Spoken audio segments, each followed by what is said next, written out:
Welcome back to Side by Side Plays. I'm Shikuquaza. That went down the wrong tube.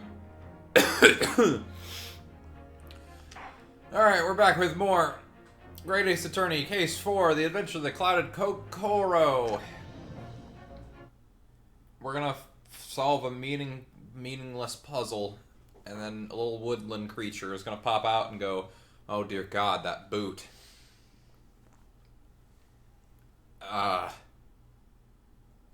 I forgot what I was saying. Kristen? Oh no, he's hot. Wait, didn't he do this in the last case too? What am I talking about? He just did this. Yeah, and you I was like, yeah, we're gonna stop here. And be like... I feel like that was a good idea.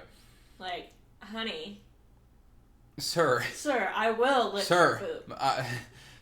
Daddy? Sorry. Daddy? Sorry. Daddy? Sorry.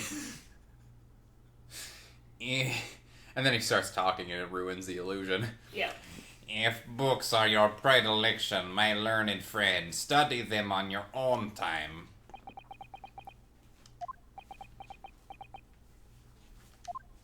He looks at me, and I look at him. Why do you have your foot on the couch? Sorry, I have a cramp and I need to stretch it out. If the sight of my steel-toed tip of my boot disturbs the peace of the courtroom,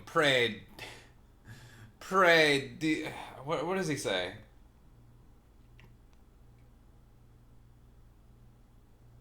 Something to the discourtesy. Disregard the discourtesy. Forget. Oh, he says it right there. Pray forgive the discourtesy. If the sight of my bare bottom waving in front of the judge's face as I moon him offends, pray forgive the discourtesy. In that case, ladies and gentlemen of the jury, you will now state your individual decisions regarding the defendant's culpability for the court to hear. Guilty! Guilty. Guilty. Guilty. Guilty. Guilty. Oh, this shit again. Okay, well, is this gonna be another case of we should have just kept going another 20 minutes?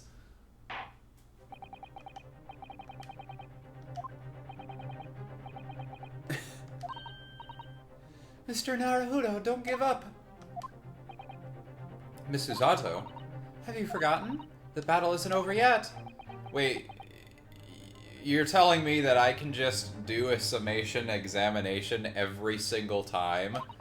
Is there a way for the prosecution to win these cases? You can still convince the jurors to change their minds. I mean, considering we're probably thinking that the guy did it in the last case and we still won, I mean, just like...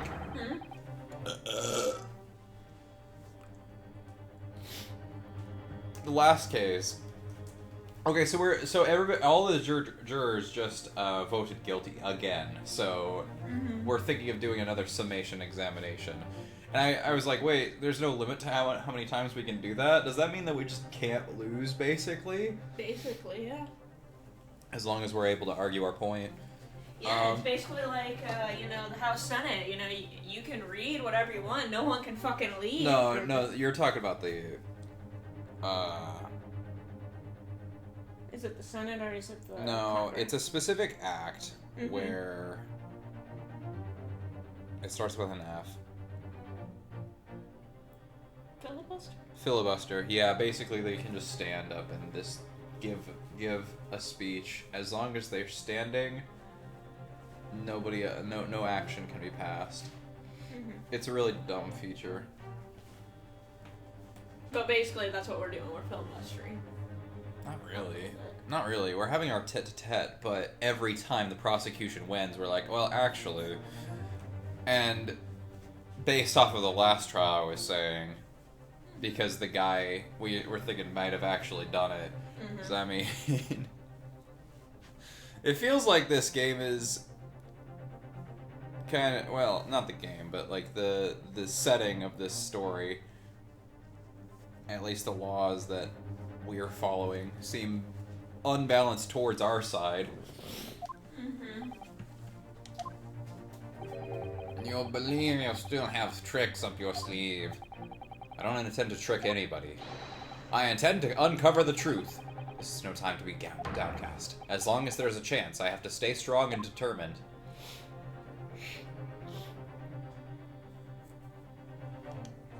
Oh yeah, we probably should have just kept going another 5 minutes. Here's a good stopping point. Uh-oh, hold on.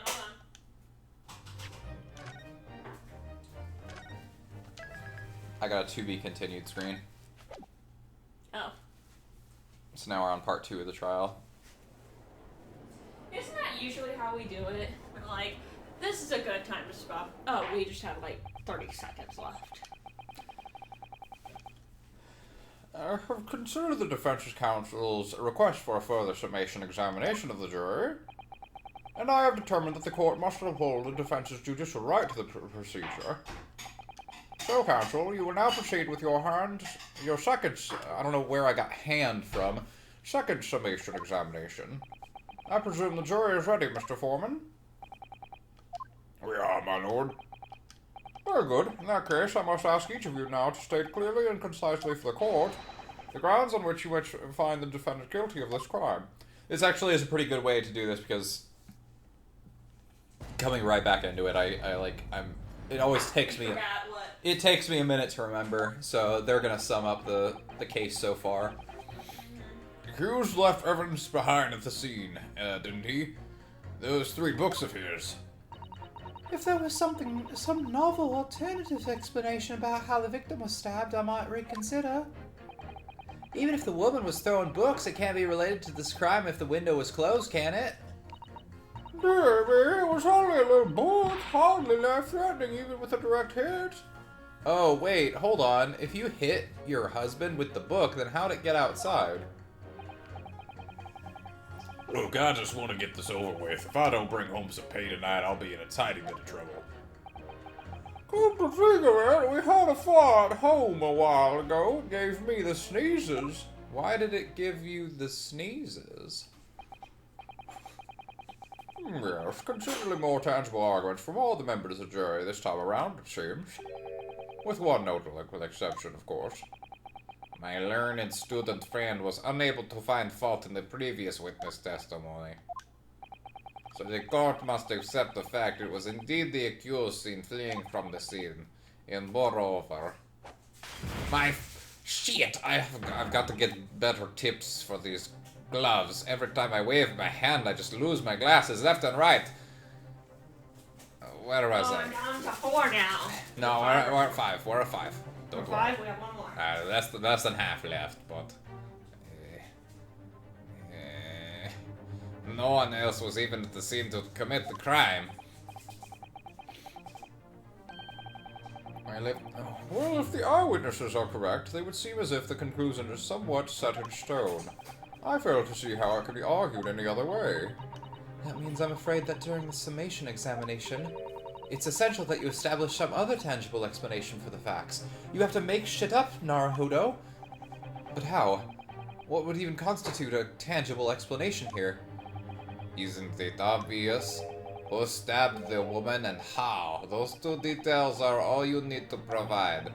Simply give us a name and a method by which the attack was conducted. I think you did it! With a knife! And there was Sledgehammer. Sledgehammer! Did you add in the spice? Yeah, you just gotta kind of mix it. You mix it. Because I realized each one needed a little bit more noodles. You're supposed to mix it while it's in the pan. Not all of it. You have enough spice for 1 packet of noodles. You get 3 packets of noodles, you get 3 packets. Just mix it all up together. Your thing has 1.5. I don't know why you're making this more complicated than it needs to be. Are there still noodles in the pan? Not much. Well then just... It's mostly sauce. I need sauce! I know. Oh my goodness.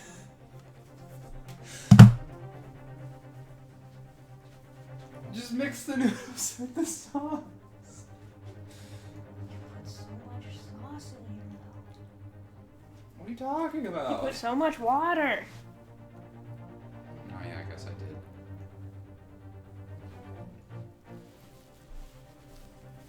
Good girl. But Mr. Naruhodo, you have to do it. Otherwise, this really will be where the trial ends. And then our client will never write the story about the cat. That's enough, quite enough preamble. Proceed with the summation One exam. thing I want to do. Summation examination, please. Press the minus button. Are you quite prepared, counsel? Oh yes, my lord. Although, Ryunosuke, focus your mind. Alright, Ryunosuke, focus your mind now. Just because Clear. I'm a brat. Clearly, on something, I can't see the screen. We have a book that disappeared from the Gyarados house on the evening of the incident, and the fourth book found on the victim's hand. I have to establish a link, using every technique I've learned in my short career so far. Oh yeah, how long have we been studying? Not long, like 40 days and 40 nights. Don't do that. Sorry.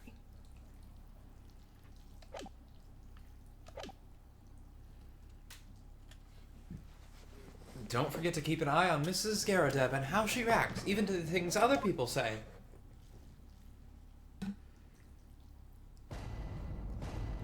It's alright, we're gonna stand right over here.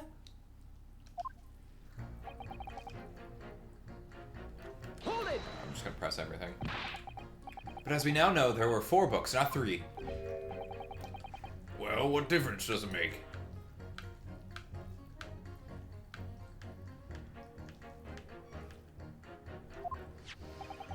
There's every possibility that the 4th book, in fact, belongs to the defendant's landlord. Yeah, that's the part I have a problem with. Sorry? Well, at the point the woman was stabbed, this landlord fiddle was at home, wasn't he? Enjoying a fiery scrap with his wife or something, you said. That's not exactly how I put it, no. Well, anyway, the point is, the fellow and his wife were somewhere else when it happened. I think that's what you call a strong alibi. So it couldn't have been the landlord who did it, which only leaves the Nipponese fellow. Honestly, I can't see what all this palaver is about. It's a done deal, isn't it? I suppose it is, since I've nothing witty left to say. Something witty. Entertainment. If there was some novel alternative explanation about how the victim got stabbed, I might reconsider. Oh, wait. Hold it! So you might be willing to change your decision, you mean? I mean, if. Such delight in your face, but I'm afraid I shan't be swayed by emotion. Despite what you might think of it, I'm a very modern, metropolitan, rational woman. That's great. That's real good for you. For one reads the morning paper, it's all forgotten by tea time, isn't it? So why read them in the first place? Oh, that's horrifically dreary. You see, modern, metropolitan, and rational thinking, what'd she say? Not at all extreme. As I see it, an overwhelmingly suspicious Japanese man has been implicated by overwhelmingly strong testimony. So despite one or two minor puzzlements, I do declare that the man is overwhelmingly guilty. Modern, metropolitan, and rational logic, would you say? Overwhelmingly. But us modern gals are always delighted to embrace new fads, you know? So I'd be all too happy to consider an exciting new theory if you could come up with one. I'd be happy to do that too, if only I could. Let's do our very best not to disappoint the modern metropolitan young lady. Can we go through the evidence? Yeah, let's do that. So we got the map. Look at the map. So So I think the body was moved. You think so? Because that X is where she's dead. But the house across the street is where they threw the shit. Oh, you think so? So I'm thinking that's gonna be your twist, is that the body was moved. That's how... But, like... By maybe the policeman? Because he was on his honeymoon and maybe that was his route? No, because he was off duty. No, but he said they're never off duty. No, he specifically was off duty. Oh, maybe. Like, he's not the officer on the beat for this particular area. Okay. We have the receipt. We've used that a bunch. I don't think we'll do that again. And remember, she's not dead. She's just unconscious. She was just stabbed. Which is an interesting conundrum. We've never had a case where the victim was still alive. And then we obviously have the knife, which we have yet to even use.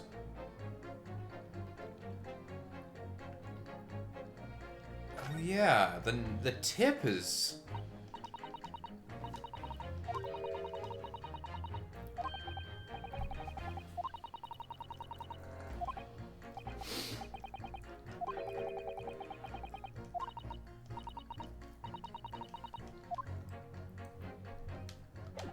I wonder if it has... It's got to be something with a tip, but we don't know what it is yet. There's the knife, obviously.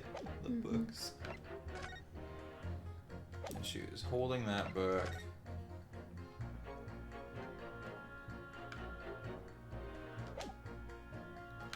Yeah, I just don't know how it all fits together. Even if the woman was selling books, it can't be really... Yeah, I really read these. Sorry, I don't know why I keep doing it. What about the possibility that the window was open? What about it? I mean, there's just no way it could have been. Could have been. How can you be so sure? The prosecutor fellow over there said he did earlier, didn't he? Winters in London are no joke. You don't want to invite that sort of cold indoors. So no, that window wasn't open. Us Londoners like sitting by the fire and staying warm, see? Did she do a reaction? No.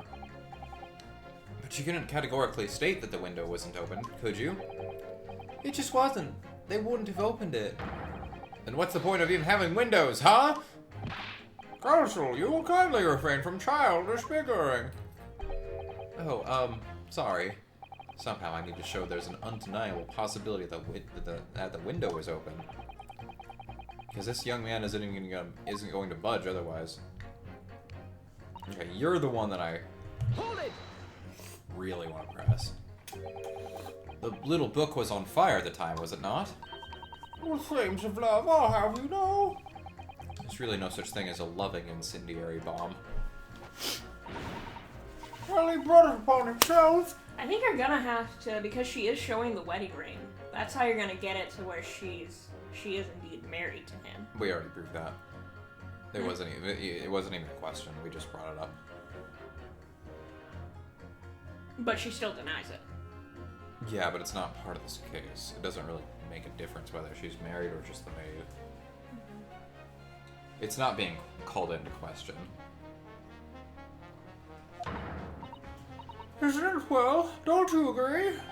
Well, any kind of betrayal is certainly a bad thing, yes? But I think the argument might have arisen out of your misunderstanding, Mrs. Garrideb.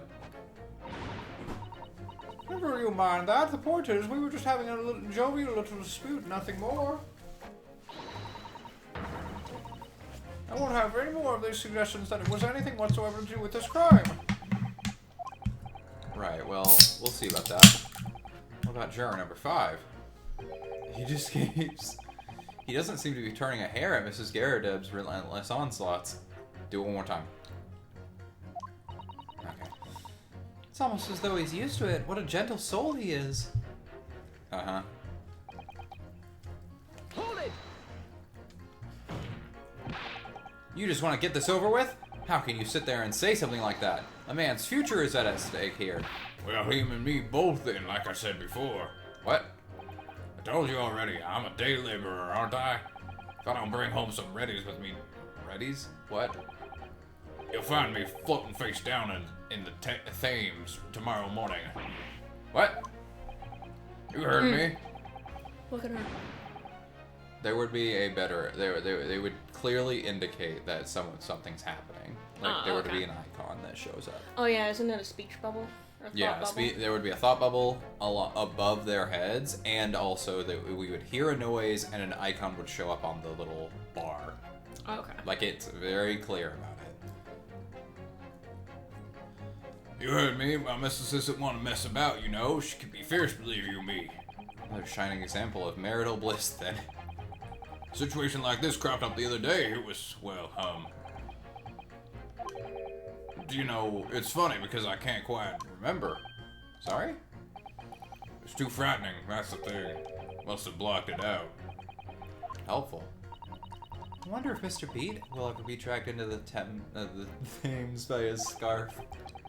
Don't even go there, Miss Susato. There must be some way to jog his memory about this. Present evidence! No, I can't. Hold it! Does that have anything to do with your decision about the defendant's culpability in this case? Sorry, what's that? You'll have to speak up, lad. Could you tell us more about that fire? It was last winter. My grandchildren baked me a lovely cake on my birthday. It had 75 candles on the top. It did. What a sight to behold it was. You put candles on a cake? Was it some kind of devil worship? Of course not. It was an angel cake to celebrate my birthday, obviously. It seems that's a common custom here in Great Britain, Mr. Naruhodo. Anyway, I mustered myself all my puff to blow them out. Only I must have blown wrong somehow. The flames didn't go out, but the candles were flying all over the room. How? How? I'm secretly the big bad wolf in disguise. The furniture I had to retire once I finally got my house. My furniture caught and everything went up. The whole place filled with smoke. Definitely sounds like devil worship to me. And by the sneezes, I presume you mean a cold. But how did you catch a cold from a fire? What a fiasco it was. The grandchildren, bless them, threw water over me as they tried to put out the flames. And then, because the whole room was filled up with smoke, of course, I had to open all the... Wait, are we really gonna have to prove that they opened the windows for the fire? I thought we already talked about this. Yeah, I think we're going to. About the winter air rushed over me like the devil dancing on my grave, it did. I thought I caught a terrible cold from it, even though that's not how colds work. Put me in the hospital for a while. I won't forget that birthday in a hurry. I knew it was devil worship all along. Something about this old man's story is playing on my mind for some reason. We need to demonstrate who, apart from Mr. Natsume, could have attacked the young woman on the street, as well as how he or she could have done it. Yes, but once again, the jurors' statements are full of personal prejudice. A lot of them seem convinced they're right, even in the face of logical arguments to the contrary. I think you're going to need to pit them against each other and force them to accept an alternative explanation. Yep. I don't necessarily need to find contradictions between their assertions. Just a connection might do the trick. Alright, I'll see what I can do. If anything stands out, I'll go in for a strike. That's the spirit!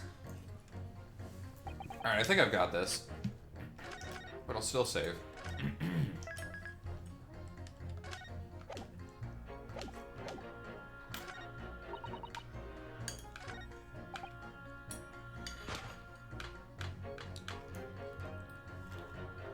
Oh, when did you change your fucking... whatever.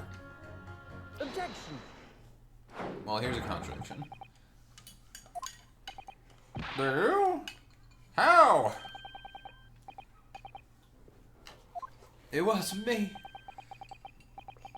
I'm eating. Speak up.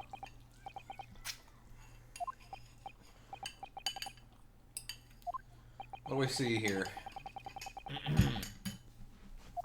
I don't care.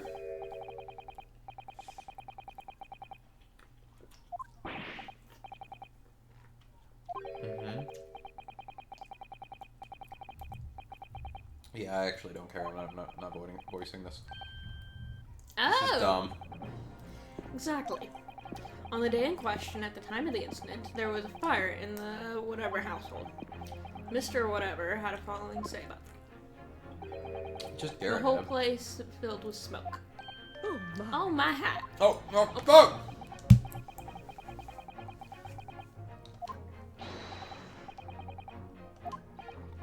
Okay. What you got in that tea, ma'am?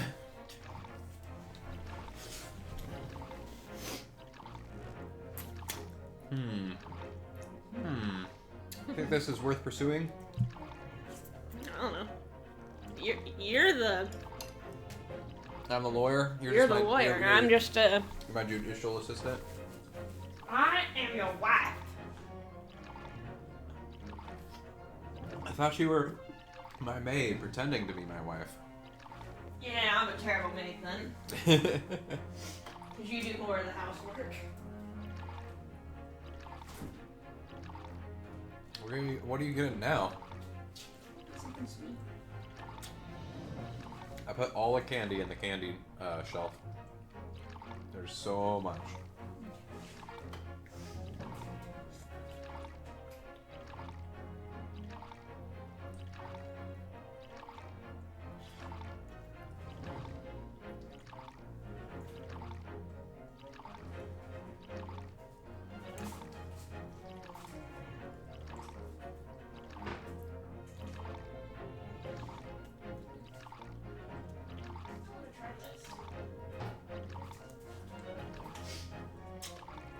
Do you want to try it with me? Sure. Marzipan chocolate. Hmm?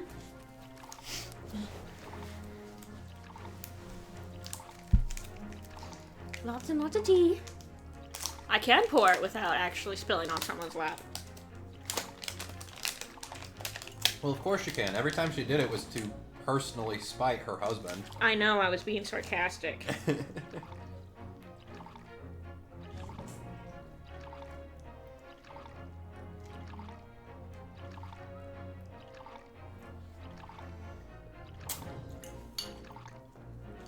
Okay. That'll do for now. Excuse me. Juror number 4, do you have something to say about that?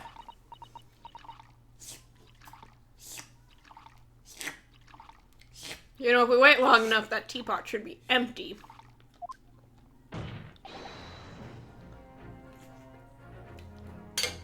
Mrs. Garreteb.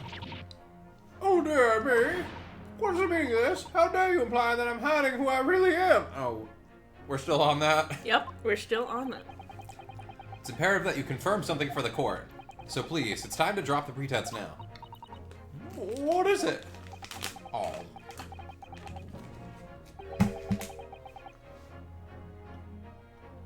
When the fire started in your house that day, did you or your husband open the window?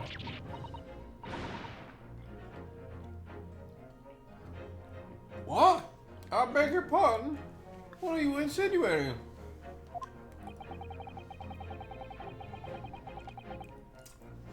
The room would have been thick with smoke after the carpet and bookcase caught on fire as they did.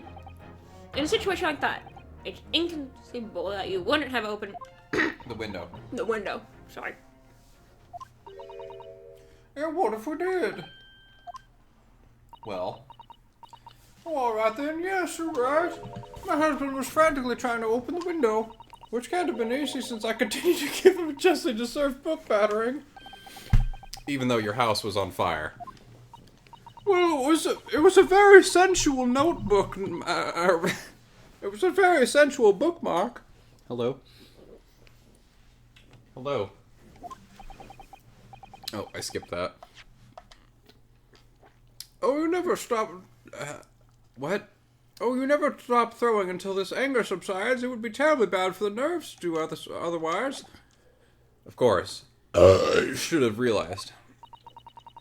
That's a significant step forward, Mr. Naruto. You've managed to establish that the window is open. That fucking caffeine was strong. We simply must have that added to Mrs. Garreteb's formal statement. Brr. Brr. Brr. Brr.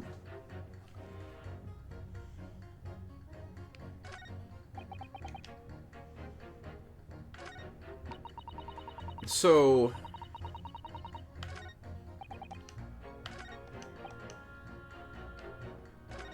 Do we just press them against each other? Or we could just press the new statements. I say press the new statements. Hold it! At the point when the victim was attacked on Briar Road, we know that there was a small house fire in the Garadeb household on the opposite side of the street. Well, yes, it certainly seemed that way. And on account of the smoke, I imagine they would have had a weapon. What the fuck The are windows. you? Excuse me.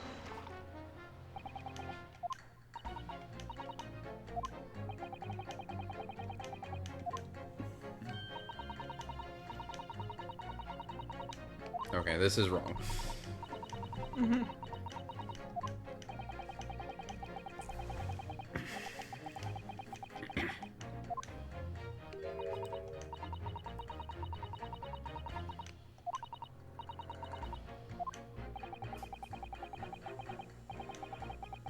Yeah, let's not do that. I actually feel like we'll circle back to that statement, get the whole speech, but the fourth book found at the scene of the crime shows very obvious signs of fire damage. The title of the book is The Lion's Pride. The same title, in fact, as the book that Mr. Garadib told us he had been reading. Well, I couldn't really say. On the day in question, did you or did you not throw at your husband the copy of The Lion's Pride that he had been reading?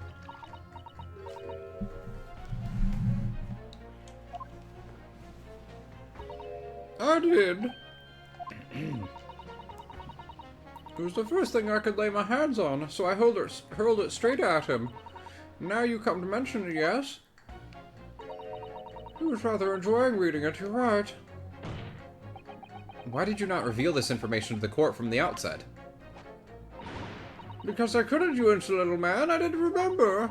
At times like that, you pick up and throw whatever you can lay your hands on as well, you know. I really don't.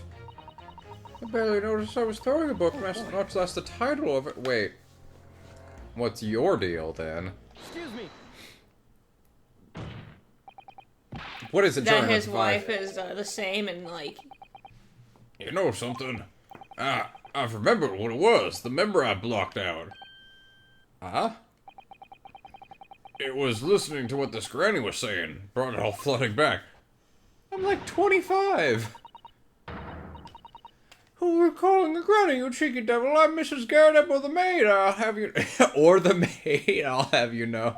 Wait, you can't even make your mind up.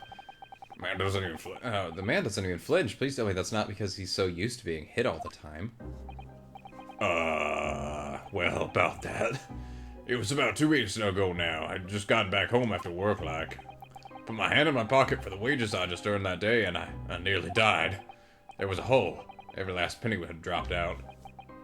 Oh, dear. What a disaster. You haven't heard the half of it, boy. Oh?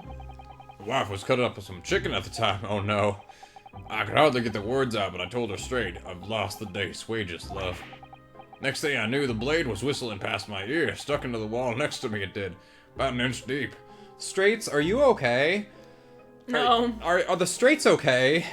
I think at this time frame we need I think that's what this case is. It's are the Straits okay case. Mm-hmm. No words. That's what this whole game here. is. Are the Straits okay? No, it's just this case. I could smell it then. The god-awful stench of the Thanks. Thames. I was sure I was going to end up face down on the muddy banks that night, I can tell you. Why did you smell the Thames? That's a real disaster, isn't it? Cool. Anyway. Anyway, the point I'm trying to make is this.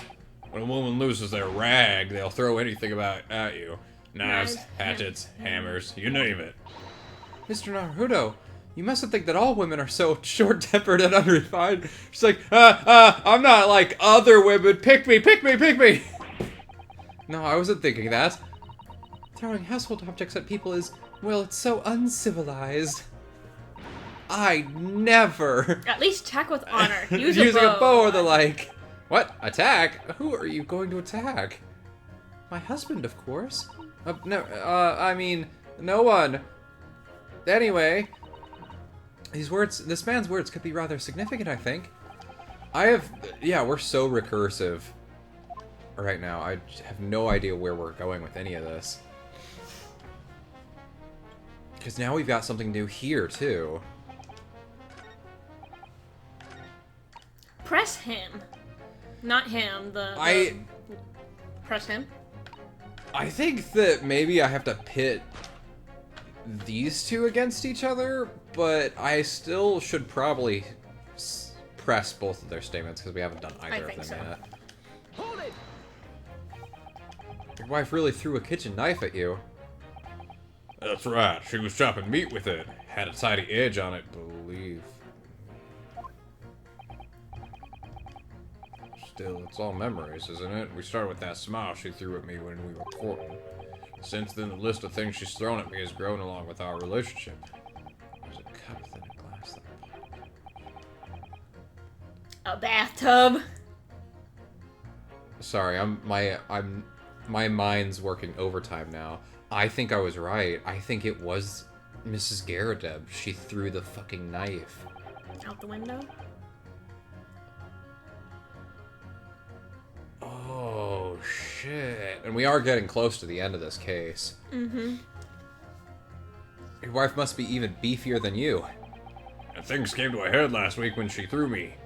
She threw me right into the Thames. Still, she's not so bad when she's calmed down. She's a little sweetheart, really. I'm just picturing his wife is just him, but with a bow tie, or not a bow tie, a bow, hair bow, and like no beard, of course. If you want to know what I think. I think the whole idea of ladies first that we're so obsessed with this country. Oh no, I don't want to press A. Oh, let's see. Oh, where could this be going? Was thought up by some clever lads who've been tossed in the Thames a few too many times by their wives. Okay, alright, that wasn't as bad. That's a very interesting theory. What a terrible thought. On the face of it, this juror's statement just sounds like a really extreme anecdote. But I think it might turn out to be an extremely powerful weapon. A weapon I might be able to use to make the jurors accept an alternative explanation here.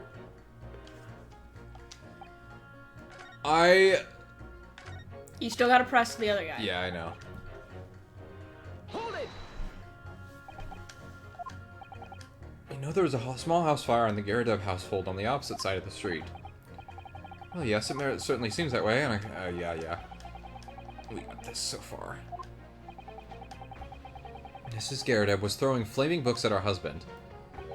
Her husband, who was backed into a corner by the window due to his wife's frenzied attack. Yes, that's right. So there's definitely a chance that one of the books could have flown past the man and out of the window. Only what?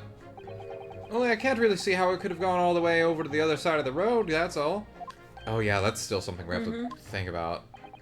Okay. So I don't really see how it can change my decision, really. No, I see. That wasn't enough. What is it going to take to persuade these people?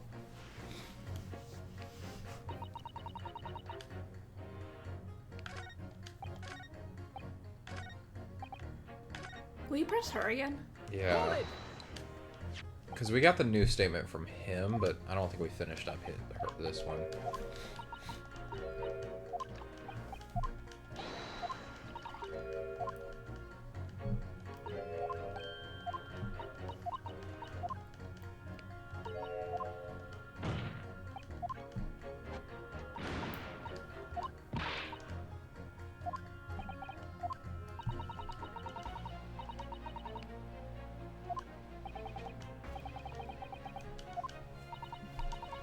I mean, you can't waste time deciding what to use next, can you? When you feel the way I did, you don't care what it is. You just want to smash into his face. You see where violence can lead, Mrs. Sato. I'm disheartened to think you might believe me capable of such behavior. You literally threw me the first day we met. Anyway, like 5 times, no less. I have a feeling that I may have noticed someone reacting. Yeah.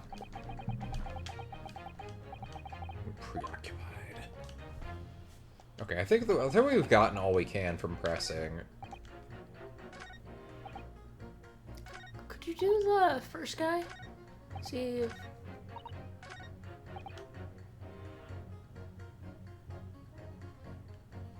Yeah, I don't think he's gonna have anything. I think ultimately what we're going to have to do is, like, we're gonna have to... I don't even know how we would do it, but, like...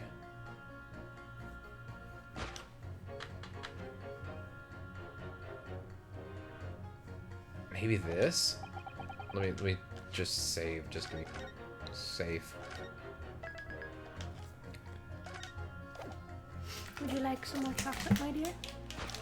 Not right now. Objection! Wrong! Hold it!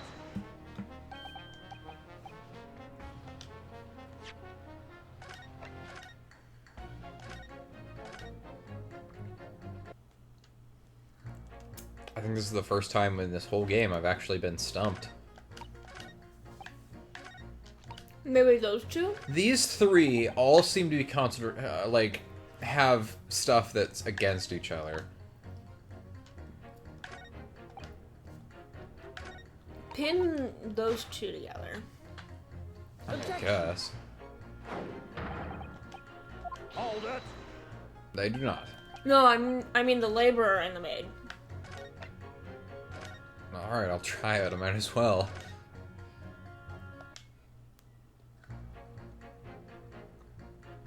Can you imagine how fucking hard this game would be if you couldn't save scum?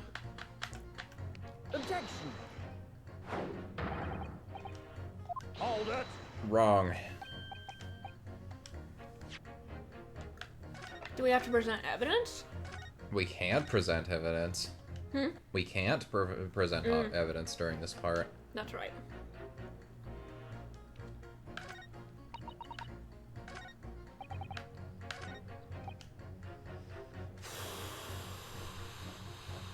Hold it!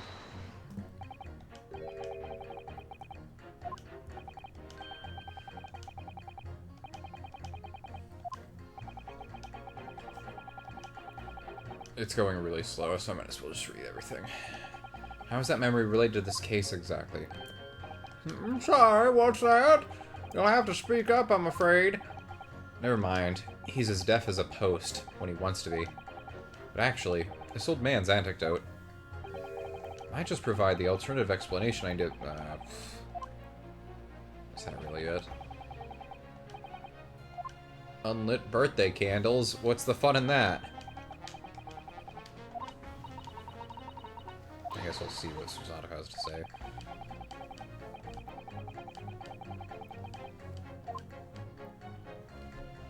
So... Press her. Why?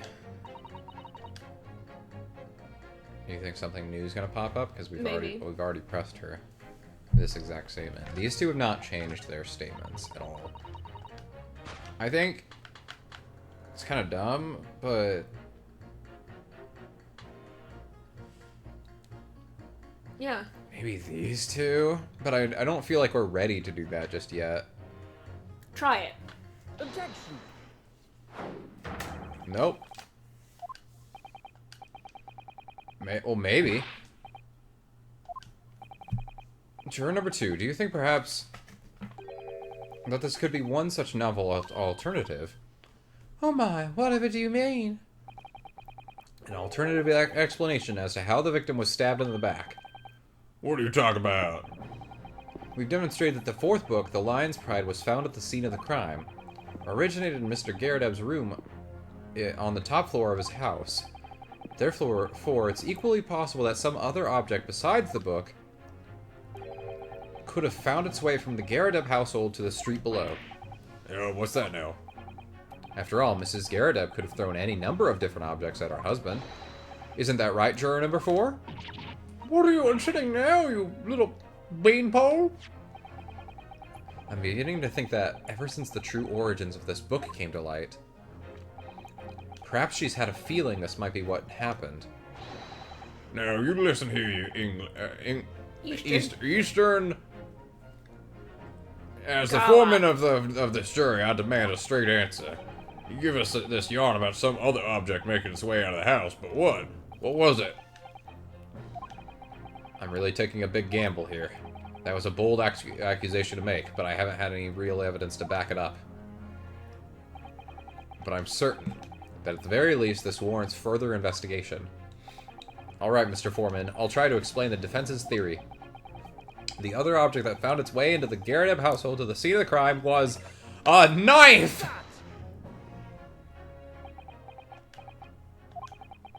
Juror number 4, Mrs. Garadeb. What? Oh no! I must apologize in advance for this.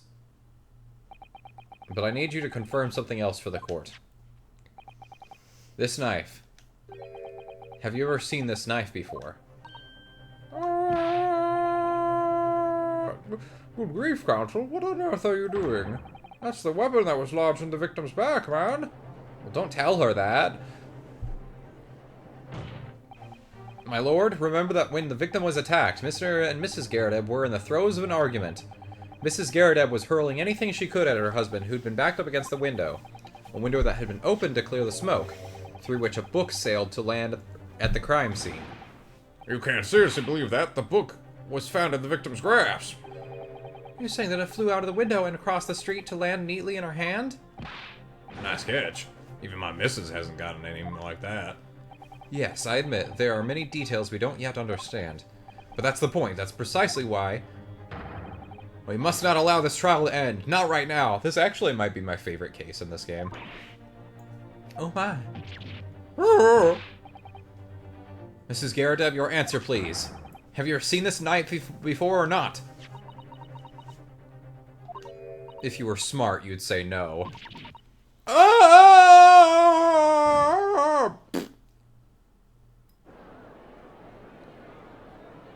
She did. My lord. I wish to change my decision. That was fast. I'm a woman of my word, after all. Thank you, madam. Yeah, I agree. I certainly didn't see this coming, but I just don't think it would be right for this trial to come to an end now with so many unanswered questions. Mr. Foreman. I'd have to agree. Not that I think the Grady did it, mind. Yes, you know what? I'm not quite happy about this at the moment either. All together now, ladies and gents. What was that? I missed it. Alright, we're back on track. So the only ones that didn't vote for innocent are the old man that's not listening and Mrs. Garadeb, who fucking fainted. Who did it? Who did it?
did that stop?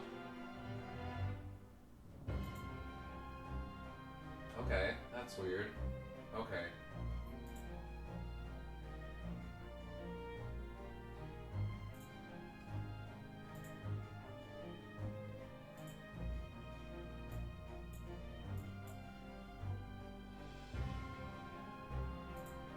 Alright, we're gonna resync then. I didn't even notice that. That stopped completely on its own. Okay. Ready, and 1, 2, 3. 1, 2, 3. 1, 2, 3. 1, 2, 3. So the audio recording stopped for some reason. It stopped about 7 minutes ago. Oh. Yeah, I don't know why that happened. But yeah, oh well. Got started again at least. Sorry, I was just thinking about how I should get back into belly dancing. You wanna read it real quick while I finish eating? There's nothing I can say to that. That prosecutor loves the sound of his own voice. Mr. Sato. Serialized detective stories. Oh yeah, Van Zeke just bashed the Herlock Sholmes stories just now. Oh, really? Serialized detective stories are pathetic, are they? How dare he? He said the pathetic Herlock Sholmes detective stories are more believable than what we just posited. Were you pissed off, Sato? Now we will win. Maybe let's pick our battles here. My lord, might I be allowed to speak? As judicial assistant, you may speak for the defense, yes? Go ahead. The prosecution may consider the idea a fantasy. But what the defense has postulated was believable enough to persuade the jury to change its leaning. And as such, the court has a duty to explore this alternative explanation as thoroughly as possible. To that end, We're probably gonna have to ask the police officer and his wife which side was on the street, and they'll be like, I was standing by the body and I was looking around and I saw the snowman on the other side of the road, and we're like, waha! It was on the same side of the road as where we found the victim. Did you move it? And they'll be like, no. And we'll press him and then we'll be like, maybe. juror number 4, Miss Joanne Garib, must be called to testify and submit to cross-examination. Saints alive! A cross-examination of a juror? Okay. Order, order, order! This is highly irregular. It is unproceeding for a member of the jury to be summoned to the witness stand. Objection. He just threw his bottle! He just backhanded his bottle! And unnecessary. Adventures. There are already witnesses in the stand whose testimony the defense may further cross-examine. If my learned friends I don't even know that one. Farcical theory has any truth to it, then both a burning book and a jackknife must have flown through the sky before these couples' eyes. And we must assume they would be able to testify accordingly. It must have, yeah, I mean, I wouldn't necessarily call them reliable witnesses, because she left. Wait. She was able to say somewhat of the book. Hold on. She saw the... Oh no, I have this backwards then. I thought she was the one that went and got help and he stayed behind. I was going to be like, well, he was asleep. But first of all, I have that backwards. He was the one that went and got help, and she was the one that stayed there. No, he stayed there because she didn't want him working any longer, and she went to go get help. Did she? He told her where to go. Okay. So then it's still possible then. But the problem is she said she saw the book's titles before they were collapsed. So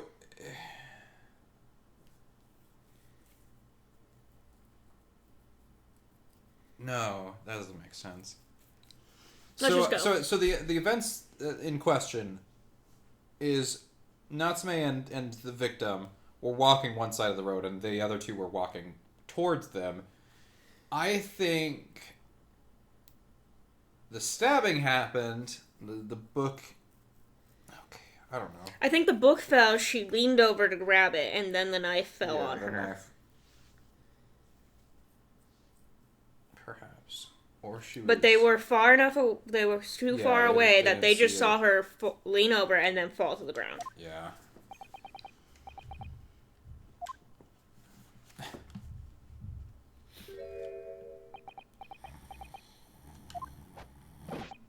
Yes, sir. Constable Rolly Beat reporting for duty, sir. Well. Good morning, officer.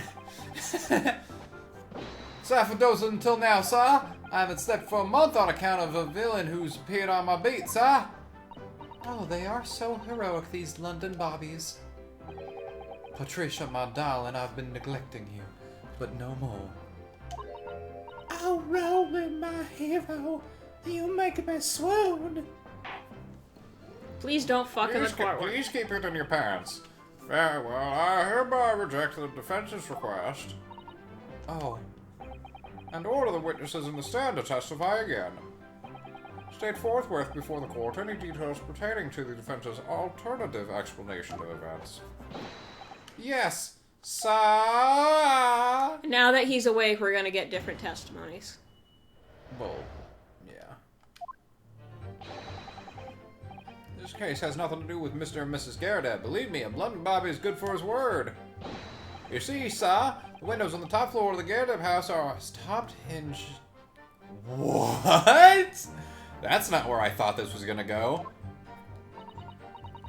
Obviously, if anything had been thrown out of the window, we would have seen it. I did leave the scene to go and fetch help, but my trusty Rolly was there to make sure nothing was disturbed. I didn't take my eye off the sky. Yeah, it's some bullshit. That's some fat, stinking bullshit. Top 10? I don't know what that means. The deal was not in the police report, Constable. Ah, yes, sorry about that. I must have been a little drowsy. I cannot excuse your sins with drowsiness every time, Constable. Squeeze, squeeze, squeeze. I'm about to Google what does that mean. No, sir. Sorry, but what exactly is a topped hinge casement window? Okay. And you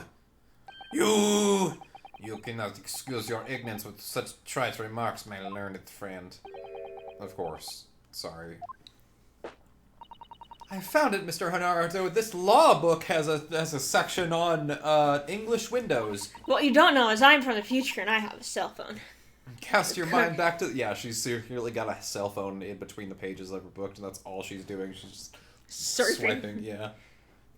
Cast your mind back to the windows in Mr. and Mrs. Garrett's room. Alright. Whoop! Just the window opens in order to allow this to circulate... air to circulate inside the house. But as it's a top-hinged casement window, it swings open along the upper edge, you see. I'm glad you've rectified your ignorance. A casement window's most prominent feature is its stay. A metal bar which prevents the window from being opened beyond a certain amount. Oh, for fuck's sake. Prevents it opening. It's all But news what to if me. in a case of fire? We saw it in the aftermath. So unless they got it replaced in like a day or two. In other words, if it's a book or knife would have been thrown through the open window, it would have clattered against the pane and fallen straight down to the pavement below. Oh no, this is what we're. Yeah, this is what we're gonna have to prove then. We're gonna have to, That they were on they moved the the body. book. Yeah. You see the problem then. Good, your education in Windows is complete. Your education in Windows 95. Good job. Pat, pat, pat, pat, pat, pat, pat, pat, pat. There was never any possibility of either the book or the knife traveling 15 yards over the road. That is, unless the window pane had been shattered, something we've discounted already. That can't be! Bee! Oh dear, there's a bee in the courtroom! The young Japanese man just collapsed in agony. Oh yes, my darling. I saw it. I saw how he crumbled before me. Oh, Rowley, you're so strong! How is this happening? I haven't even started the cross-examination yet, and already my argument's been destroyed. Counsel, if you could drag yourself upright again, the court waits your cross-examination. Dragging, sir. Sorry. My lord. Oh good. Another desperate situation. Meh.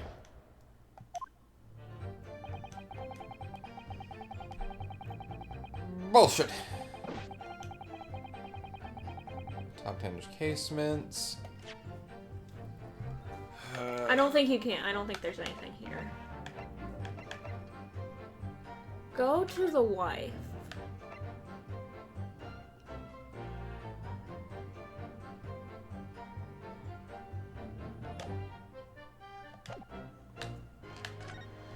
I wonder if this is just one of those that have to just press everything on.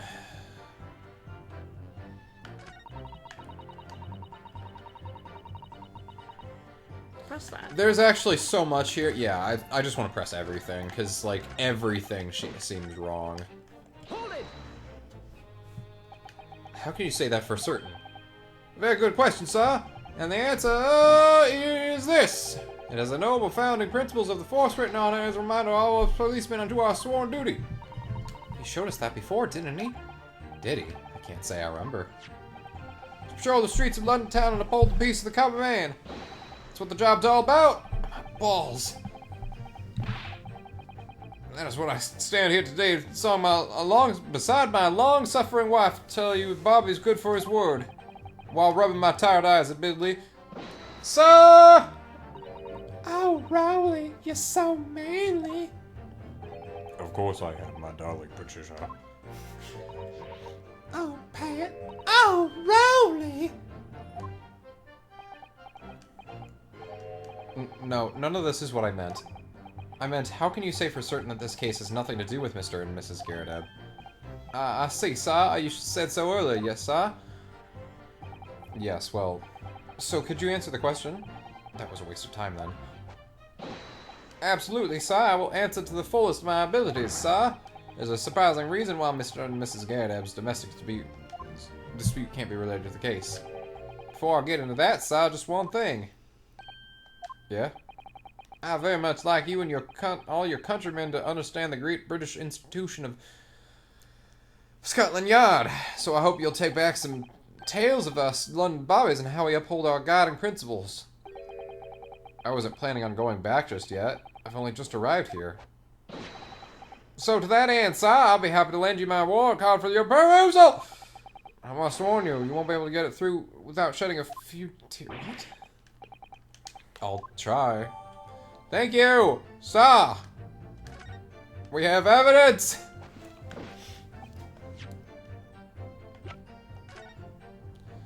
Item 1. Policemen will strive to preserve the peace within his allotted beat. Patrolling officer is expected to walk 20 miles around his beat every day for the furtherance of community relations.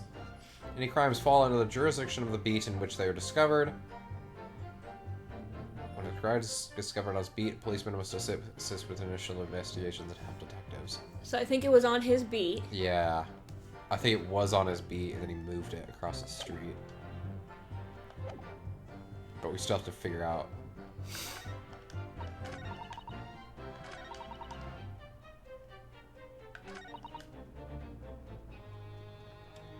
Yeah, I think that's what we need to press.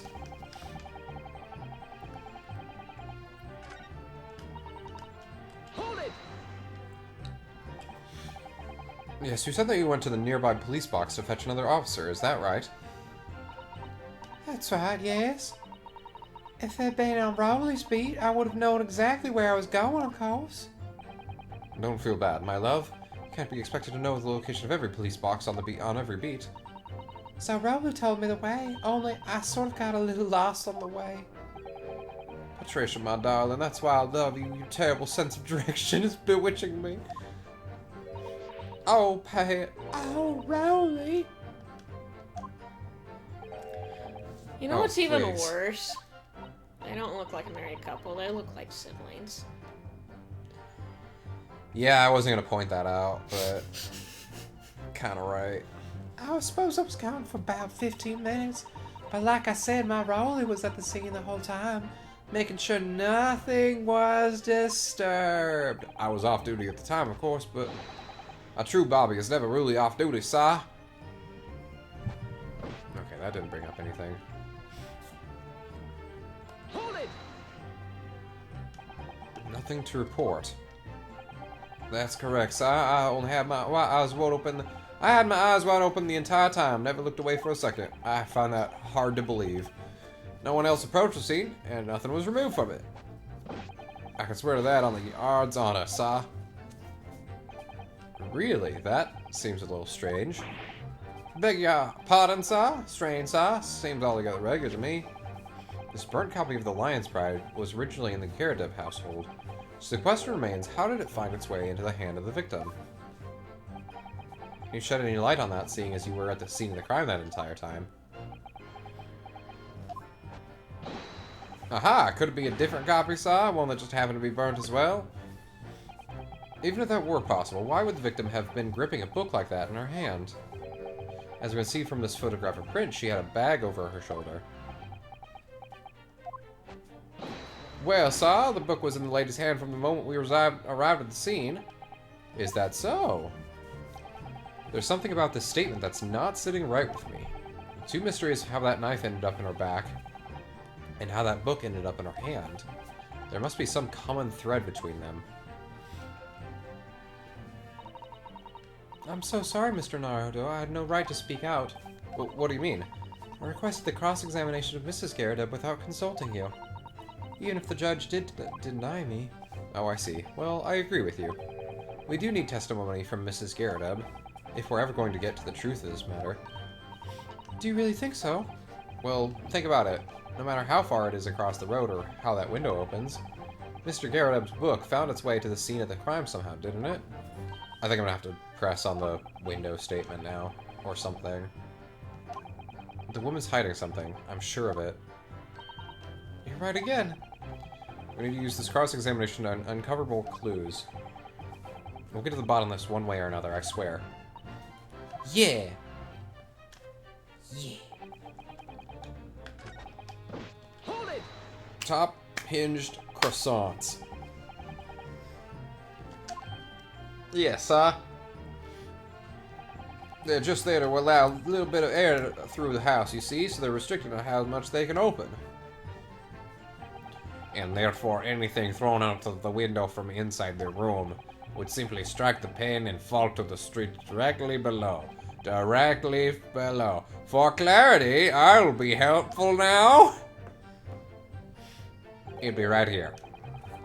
Objects would have fallen right here. We're literally right across the road, as if someone had moved the body. Hey.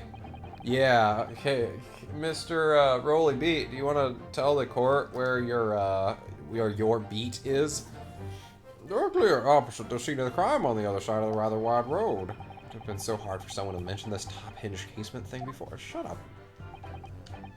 Well, I have another question for you, Constable. And what would that be, sir? How did you even know?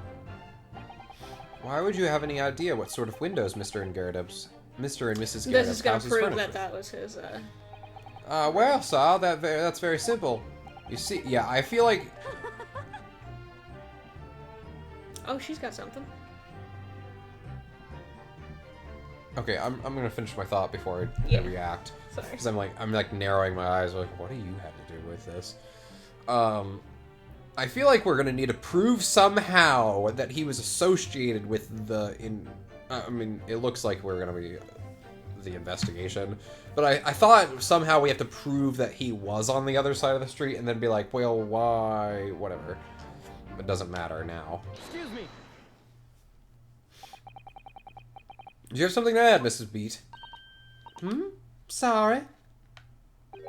You look, well, delighted. Is there some particular reason for that?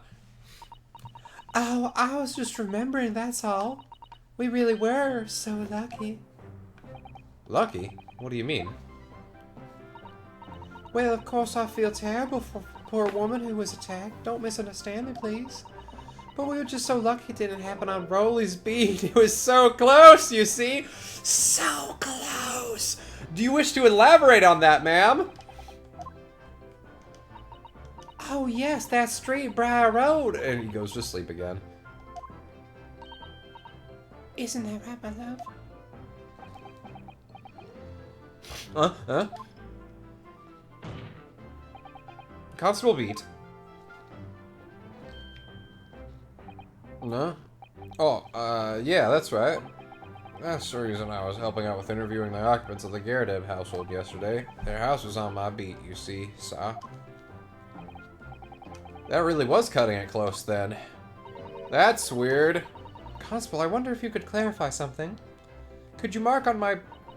That's not the map. If the curve's on your beat, does that mean that the pavement next to it as well?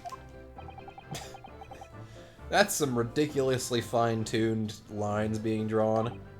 Yes, ma'am. The pavement on that side of the road... Dude! I was unaware of that. Just think, if the woman had been attacked just on the other side of Briar Road, we would never have been able to go for that meal to celebrate our winter... Dude! Dude! That's the life of the Bobby, after all.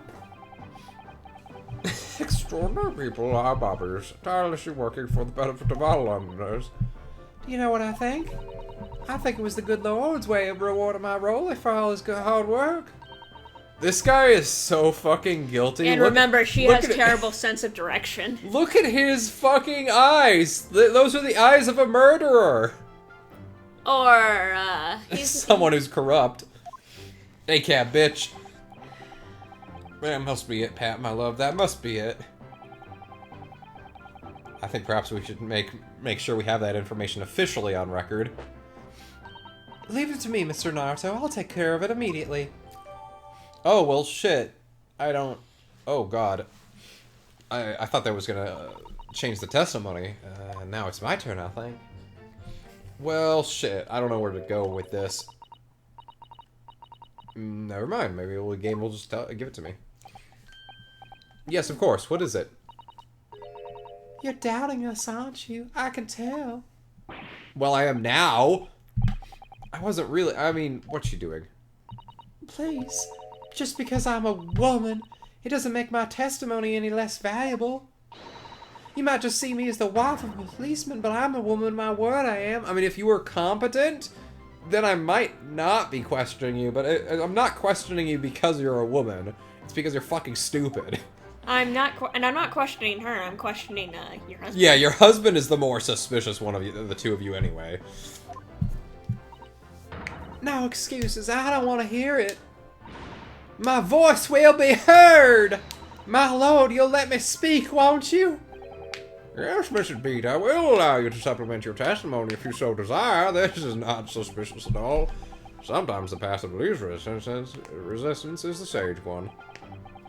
That was a very loud mutter. I heard that. That Japanese man thinks a policeman's wife's word counts for nothing, does he? No, I think the policeman's word counts for nothing. Well, watch out, sir. Might let you get away with something like that. My Rolly won't. Look at him go. Pop, pop. Duly noted, Mrs. Beat. Please, I humbly ask you to continue. Did we really have to do this? Did we really have to get this moment here? That was it. Well, I think it's just saying that we're on the right track, at least. Mm-hmm.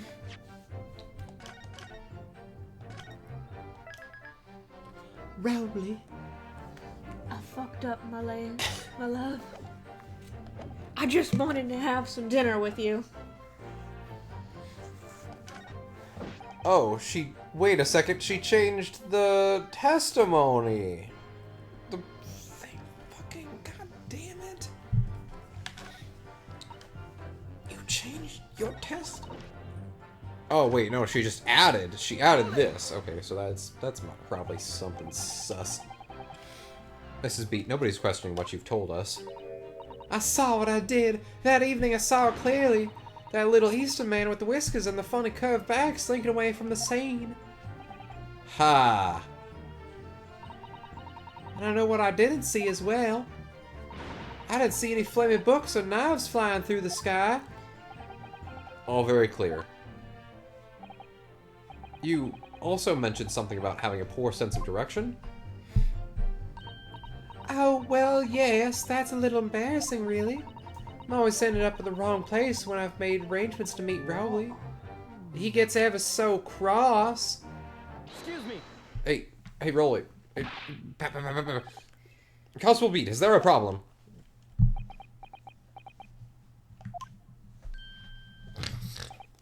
No, sir, no problem, sir. Did your wife's remark just now bring something to mind, perhaps? Yeah, relief. Oh, in a way, sir, yes, sir. I was just remembering that the same thing happened that evening is all. You mean Mrs. Beat lost her way on the night of the incident? Well, you see, I sent her off to find a police box the next beat over from mine. But she was gone a fair bit longer than what I was expecting. Thought she'd be back inside 10 minutes, but my darling was gone a good 15. Oh, Rowley, you're such a tease. But the reason I was so long because of the bouquet? The bouquet? What bouquet are you talking about? Oh, it was a present for our wedding anniversary. Rowley's so romantic. He saved up with it for farthings and halfpennies he found in the gutter while doing his rounds. How romantic. Oh. Yes, how romantic. I'd forgotten about it all until just now. Had you, my darling?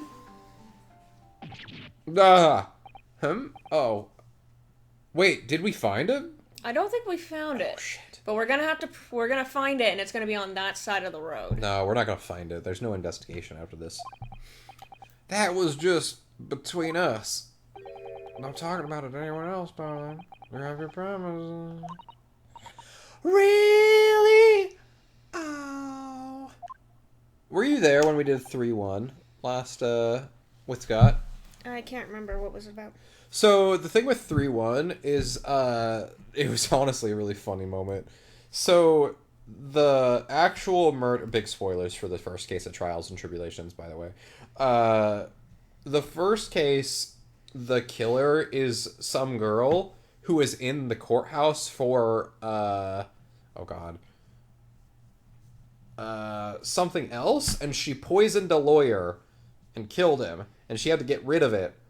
So she handed off to the vial so it couldn't be used as evidence against her. She handed off the vial to a younger Phoenix Wright, and he kept it for like 8 months, and it would show it off to everybody. And every time she saw him, she's like, please give it back right now. Like, just that vibe is what I'm getting right now. Constable Beat looked very obviously troubled during that exchange. It's like, don't talk about the fucking flowers, dear.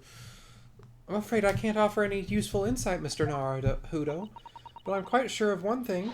We have to ask Mrs. Beat about the bouquet. Mrs. Beat, this bouquet that you just mentioned, I'd like you to add details about it to your testimony, please. But Rowley said... oh, I'd love to. What happened was I dropped my bouquet and ended up losing my way for a while. Their testimony is getting quite long. I mean, you dropped your bouquet at the scene of the crime. Yes, that's right. I was so upset. When I ran over and saw it was a woman with a knife in her back, I was so shocked I dropped the bouquet roll they gave me. So it should have been right next to her. Yeah. Ah, okay, so we're gonna need to present like this, maybe. We'll be like, hey, wait a second, there's no fucking bouquet here. Well, not only that, she mentioned something about streetlight. And then you went to the police box to report it to the policeman whose beat it was on. Yes, and I came back to the scene together with the other constable, you see. That's when I spotted my bouquet again, but the funny thing was, when I went to pick it up, it was nowhere near the victim's body at all! Patricia, sweetie. Oh, honey. Oh, honey, you dumb motherfucker. Oh, honey. In case you need reminding, Mrs. Beat, the victim is not deceased. She could have moved. I was all flustered for a moment before I heard a voice calling me from the other side of the road. She's like, she went straight to the flowers, like, wait a second, there ain't no dead body here no more. Your husband, presumably. That's right, silly me, I'd gone over to the wrong side of the street. Everybody in this courtroom is fucking stupid. Although I'm going to blame the bouquet this time, I can't think how it got there, I really can't. The bouquet got up and walked over across the street. They looked at the body and go, nope, I'm out. I'm just gonna be like, hey, Venzeeks, why did the bouquet cross the road? And be like, what the fuck are you talking about, you dumb Nipponese? I mean, my learned Nipponese friend. Isn't it? But the worst of it is, I forgot to pick the bouquet up again when we left the scene. Why did you put it down? Because she got startled and like... That beautiful rose Rowley bought me with that change from the gutter he spent so long collecting. Oh shit. My bouquet. Do you perhaps mean the sorry solitary rose? No. Oh, yes, that's it. Where'd you find it? That's the bouquet Rowley bought me for our anniversary with old bits of change he found in the gutter. Maybe just call it a rose. Tell us, Lord Vangees, where did you come by the flower? According to the report by the police officer in charge of the crime scene investigation, it was found on the edge of the pavement in front of the Garadeb household.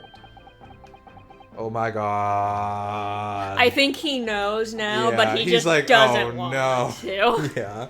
Although it wasn't noticed until the morning as it lay where the street lamps cast no light. I mean, he still kind of has a leg up on us. He's like, oh, well, it's a famed British winter night. Perhaps the cold wind air blew it across the street. You can't disprove that, you silly Nipponese. Just like rubbing his finger all over our face. He's like, no. Why are you licking me? It's kind of gay, dude. Why are you petting me? It's kind of gay. It's just what we British do. You just go. Pet.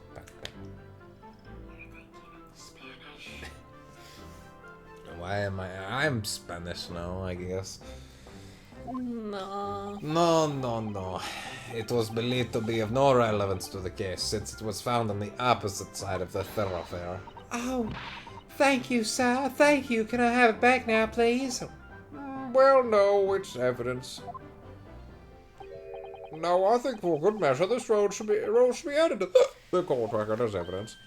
Ow! Bullshit, give it back. But that means I'll be getting it back when the trial's over, right? Well, no. Since it is evidence, it will be put in an evidence locker after this case is over. Oh, will it be given back to me eventually? No. Short answer. No. It's already died. It's dead. But it's a symbol of our love. I want it back after the trial. Do you hear me? I want it back. Good grief. Rest assured that I should do my very best not to forget it, Mrs. Beat.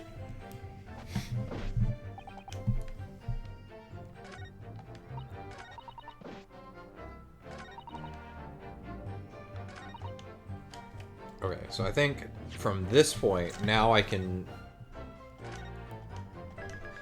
I think what I have to do is I have to present the rose, because I'd be like, wait a second, fuckboy.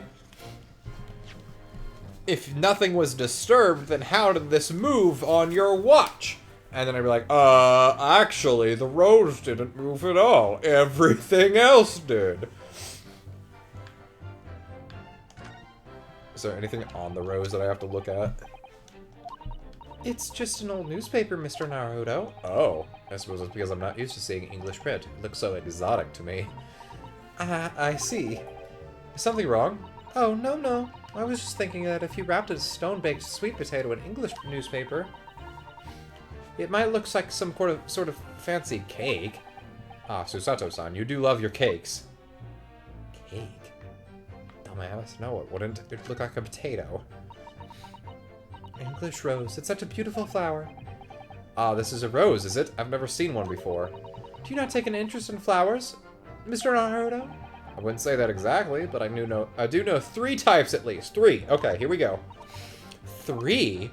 Yes. Plum blossom, peach blossom, and cherry blossom.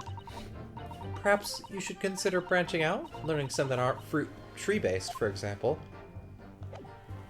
Okay, I don't think that did anything. No, can you look at the bottom of the stem? Fuck!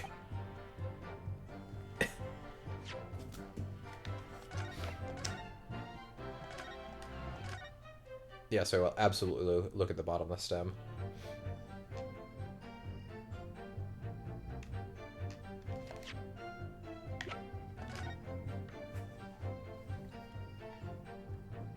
I don't think that does anything. Try it, maybe it'll help something. Nope.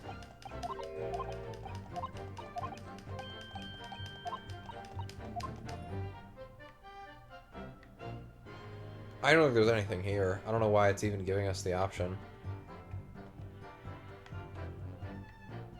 No, I said the bottom of the stem. Yeah, there's nothing there. It did let you do something when you went that. When I went this angle, when it's pointing to the newspaper. Yeah, it's the same, Okay, so same it thing. is just the newspaper.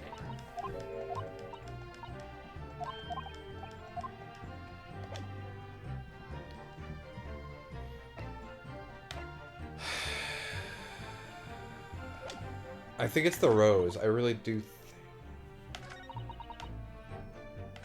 I think you gotta test it on what's his face.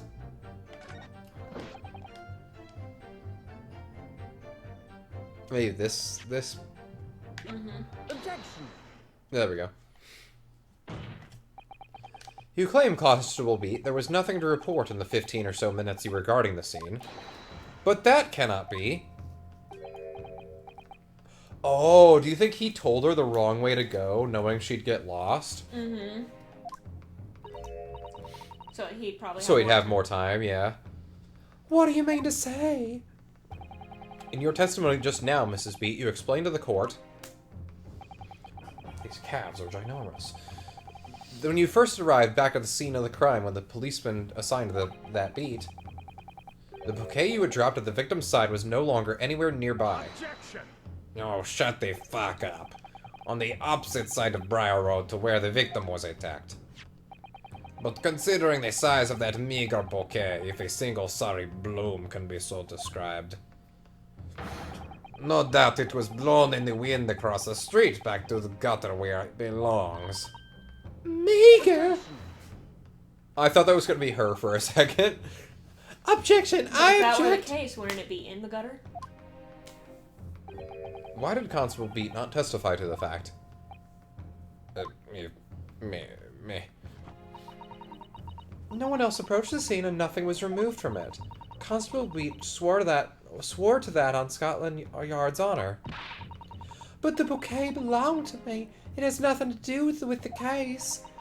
That's why Rowley didn't mention it, I'm sure. No, because sadly, it's not only your bouquet we're talking about here. More than one thing in this case is mysteriously the wrong way round. What are you talking about? Think about it. Besides Mrs. Beat's bouquet, there's Mr. Garradeb's book. They're both on the opposite side of the road when that they should be. So, therefore, they teleported. Mr. Garadeb's copy of the Lion's Pride, which was thrown out the window by his wife, would have struck the pane of the casement window and landed here on the west side of the street. And yet, it was actually found here on the opposite side of the road in the victim's hand. Meanwhile, according to the testimony we've heard, Mrs. Beat's bouquet should have been dropped here at the scene of the crime on the east side of the street. But in fact, it was found on the opposite side of the road, in front of Mr. and Mrs. Garadeb's house. There's no logical explanation for those things, unless someone deliberately moved them. What are you trying to say? The way you're talking, it sounds like you think my Rolly's done something wrong. Don't you listen to a word that scrawny lawyer says. If he's right, then I'm the one that did it. Wittering on about books and bouquets. Why should we care? It's nitpicking, that's what it is. I still think she's guilty. Oh, good. Mrs. Garadeb's come around. You might call it nitpicking, Mrs. Garadeb. But deliberately meddling with the scene of a crime is a criminal offense. It's called,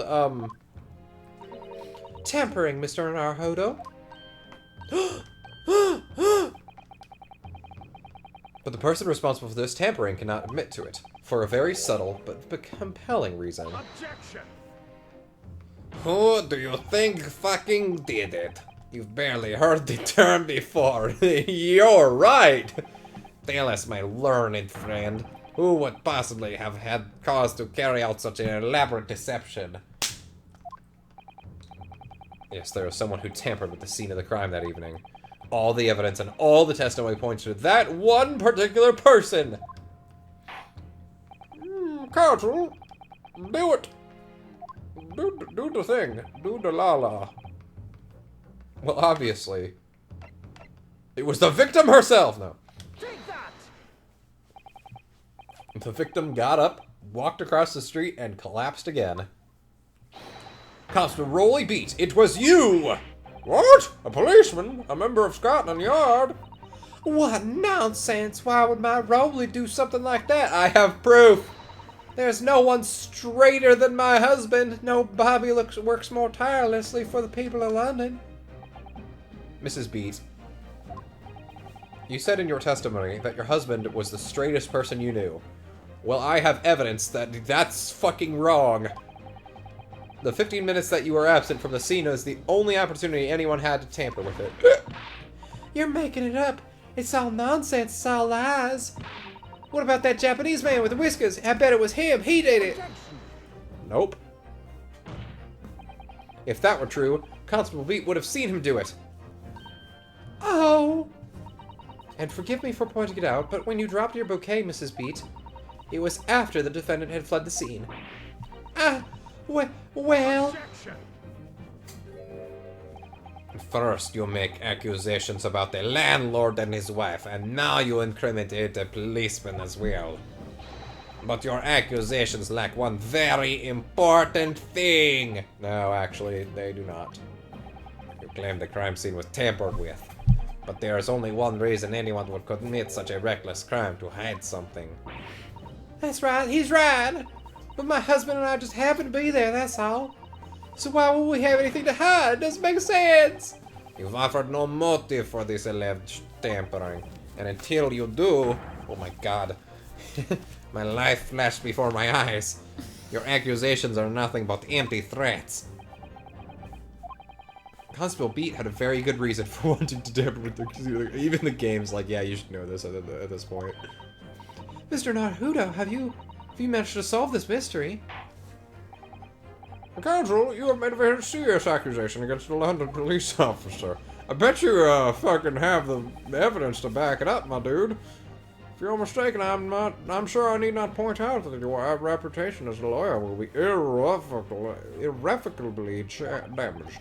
With that stark warning in mind, you will now explain to the court the motive for this alleged tampering. Yes, my lord.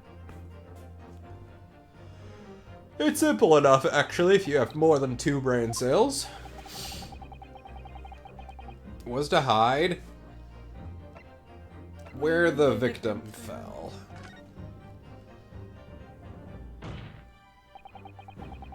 To the ground. That is what this Bobby had to cover up at all costs. What? Where the victim fell? You mean where she was attacked? What are you talking about? We told you at the very start, didn't we? On the pavement of Briar Road, we saw it happen, remember? Yeah, it was right here, as if anyone didn't already know. Well, didn't you say yourself that you're terrible with directions? That's certainly what everybody has been led to believe. But in fact, that isn't where the victim was stabbed at all. What? What? Why am I leaning over the desk like that? It's like my fucking back is curved up like... I'm beginning to wonder where this tumultuous trial will end, Counsel. I have a bitch of an itch on my left ass cheek that's, then the court is dying to know, my Nipponese friend. Where are you proposing that the crime actually took place that evening? I wonder. Take that. But that's on the opposite side of the road. I don't understand. On the evening in question, Mr. Garadeb's book fell directly down from the open window above, and your bouquet, Miss Beat, never moved at all. What did move was the scene of the crime itself. Good gracious! But, Counsel... I'll take this one, Your Honor. Perhaps you haven't been listening to the ample testimony the court has heard. In order for the crime scene to have moved, it had to have been on an omnibus. And that was last trial, not this one. This one did not take place on an omnibus, you silly, silly boy. How did they move it? How did you move a crime scene? Did they pick up the... They both saw it attack. They both saw the moment the attack took place. That's right, I saw with my own eyes. It was 5 o'clock in the evening and already dark. There was the typical London fog on the ground. When you saw the incident unfold and ran to the victim's aid, that was actually on the west side of Briar Road. No, that's not true. It can't have been. There was a silly little snowman across the street from where we were at. Constable Beat then arranged for you to be absent for a while by sending you for help. And during the 15 minutes you were away, he transplanted the crime scene. I can't even imagine this little tiny man hefting this large woman across the street and be like, oh man, I really hope nobody sees me do this. He moved all the things shown in this print. The victim herself, the 4 books. We find out that he's actually super jacked. Yeah, he just rips off his clothes. He moved everything, in fact, to the pavement on the east side of Briar Road. And then everyone goes like, oh. Oh, now I understand. Now I get it. Extraordinary. But the constable overlooked one thing. What? What did he overlook? Show me evidence! The bouquet, I presume. Exactly. The prosecution told the court just a few minutes ago about the discovery of the rose bouquet. Lord Van Zeek said it wasn't noticed until the morning, as it lay where the street lamps cast no light. Yes, it couldn't be seen in the dark, obviously. Which is why it was only the bouquet that was found in its original position on the pavement on the west side of Briar Road. And that is the defense's theory about what really happened that evening. How do you respond?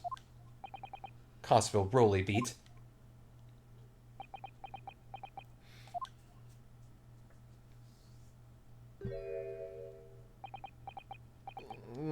Well, I'm terribly very sorry. I didn't mean to nod off again, but I haven't slept properly in a month.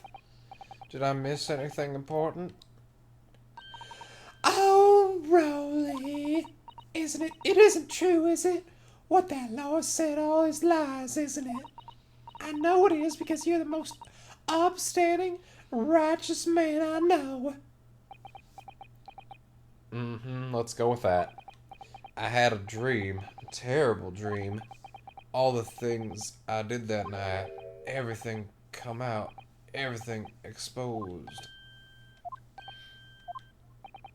Only it seems it wasn't a dream at all. Good golly!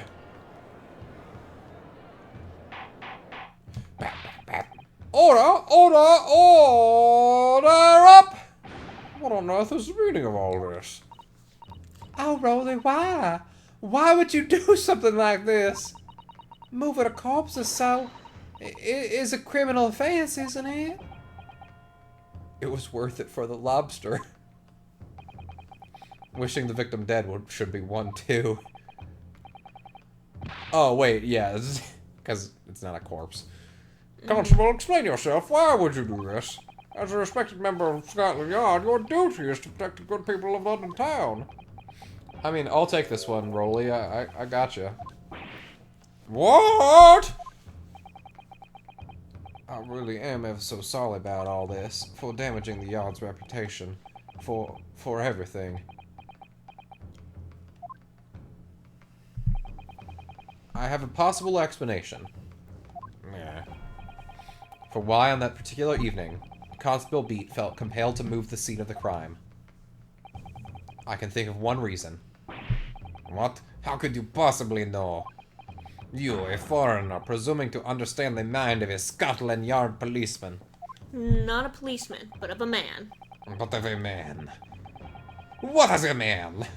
Just throws another chalice into the fire.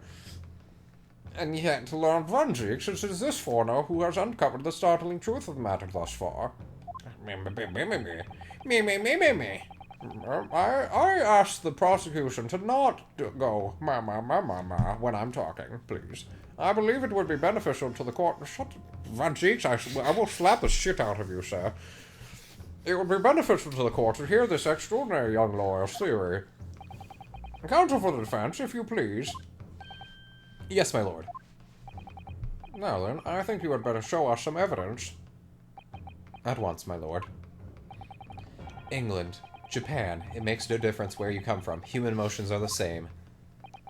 And I think I have a fairly good idea of the feelings behind this man's actions. That gives away the motive for Constable Beach's unthinkable actions. Take that! This thing here. This little pinchy thing. I realize that I'm a foreigner in this land, and I have only just arrived from Japan, which is why all this information about London's so-called bobbies is completely new to me. I've only learned that, though honorable, patrolling the beat is the most demanding work in the world, for example. Yes, keeping the peace, looking after the citizens on his beat in all kinds of ways. So, yeah, so the victim was still alive, so just like this unconscious woman just like being dragged across the street. Maybe he knew she was alive. She's like, this way, ma'am. This way to the hospital. This way to the hospital, and he pushes her right back onto the ground.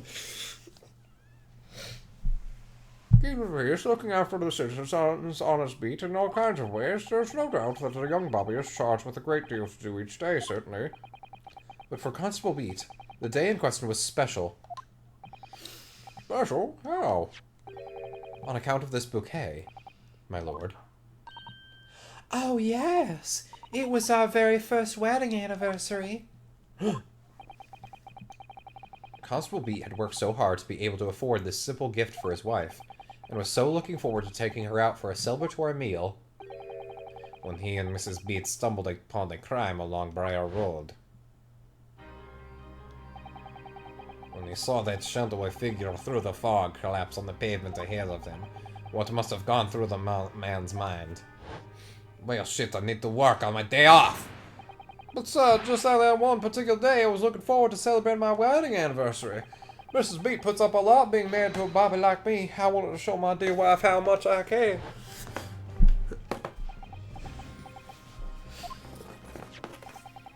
This is the warrant card that Constable Beat offered to be lend me this earlier. Inside, among the rules for patrolling policemen, it says, when a crime is discovered on his beat, a policeman must assist with initial investigations and help detectives. Aha! Constable Beat. Is that, or is that not, the reason why you moved the whole scene of the crime that day? Yeah. Everything you said, it's alright. Oh, for fuck's sake. You're making me lose my strike twice. If the sight of me slapping the constable in the face with my thick, hearty... With my other chalice. Oh, I was gonna say his thick Scandinavian meat. If the sight of me slapping the constable in the face with my Scandinavian thick sausage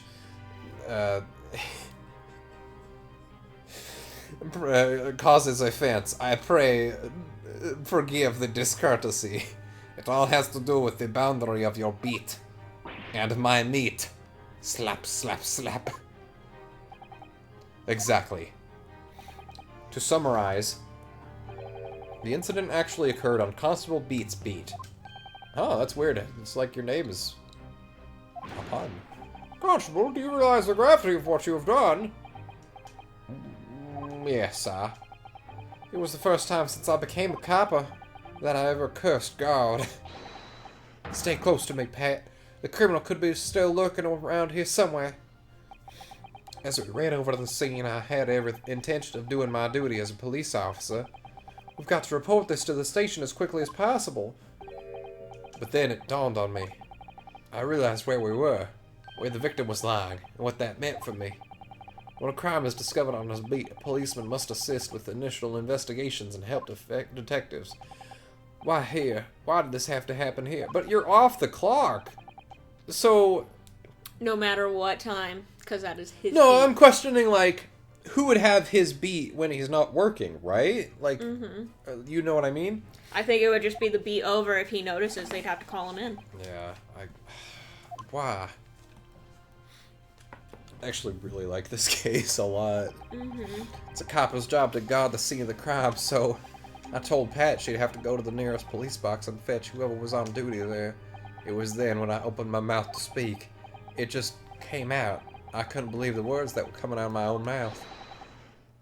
This is the next beat to mine, Pat, so you have to go to the police box that covers it.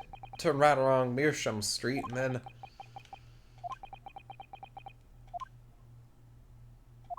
Rowley?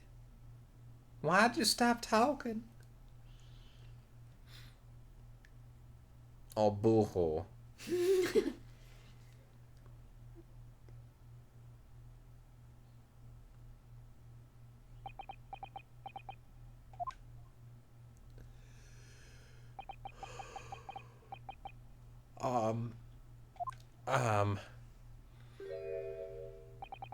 I'm sorry.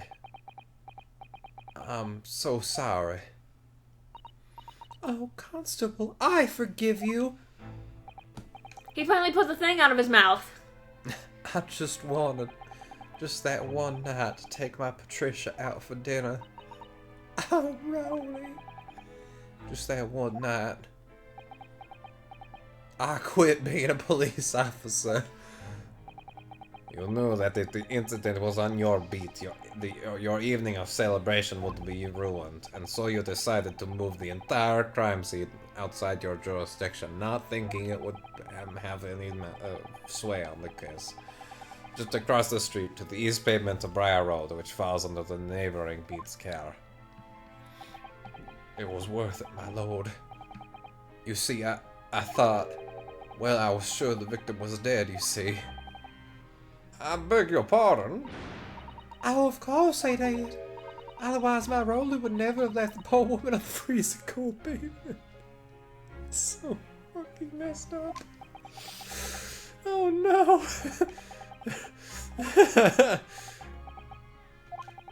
But God got me back from my sins, didn't he? That's why I missed the rose I bought for Pat. Oh no, Rolly. That was all my fault. I never should have dropped it in such a dark place. I'm so sorry, Rolly.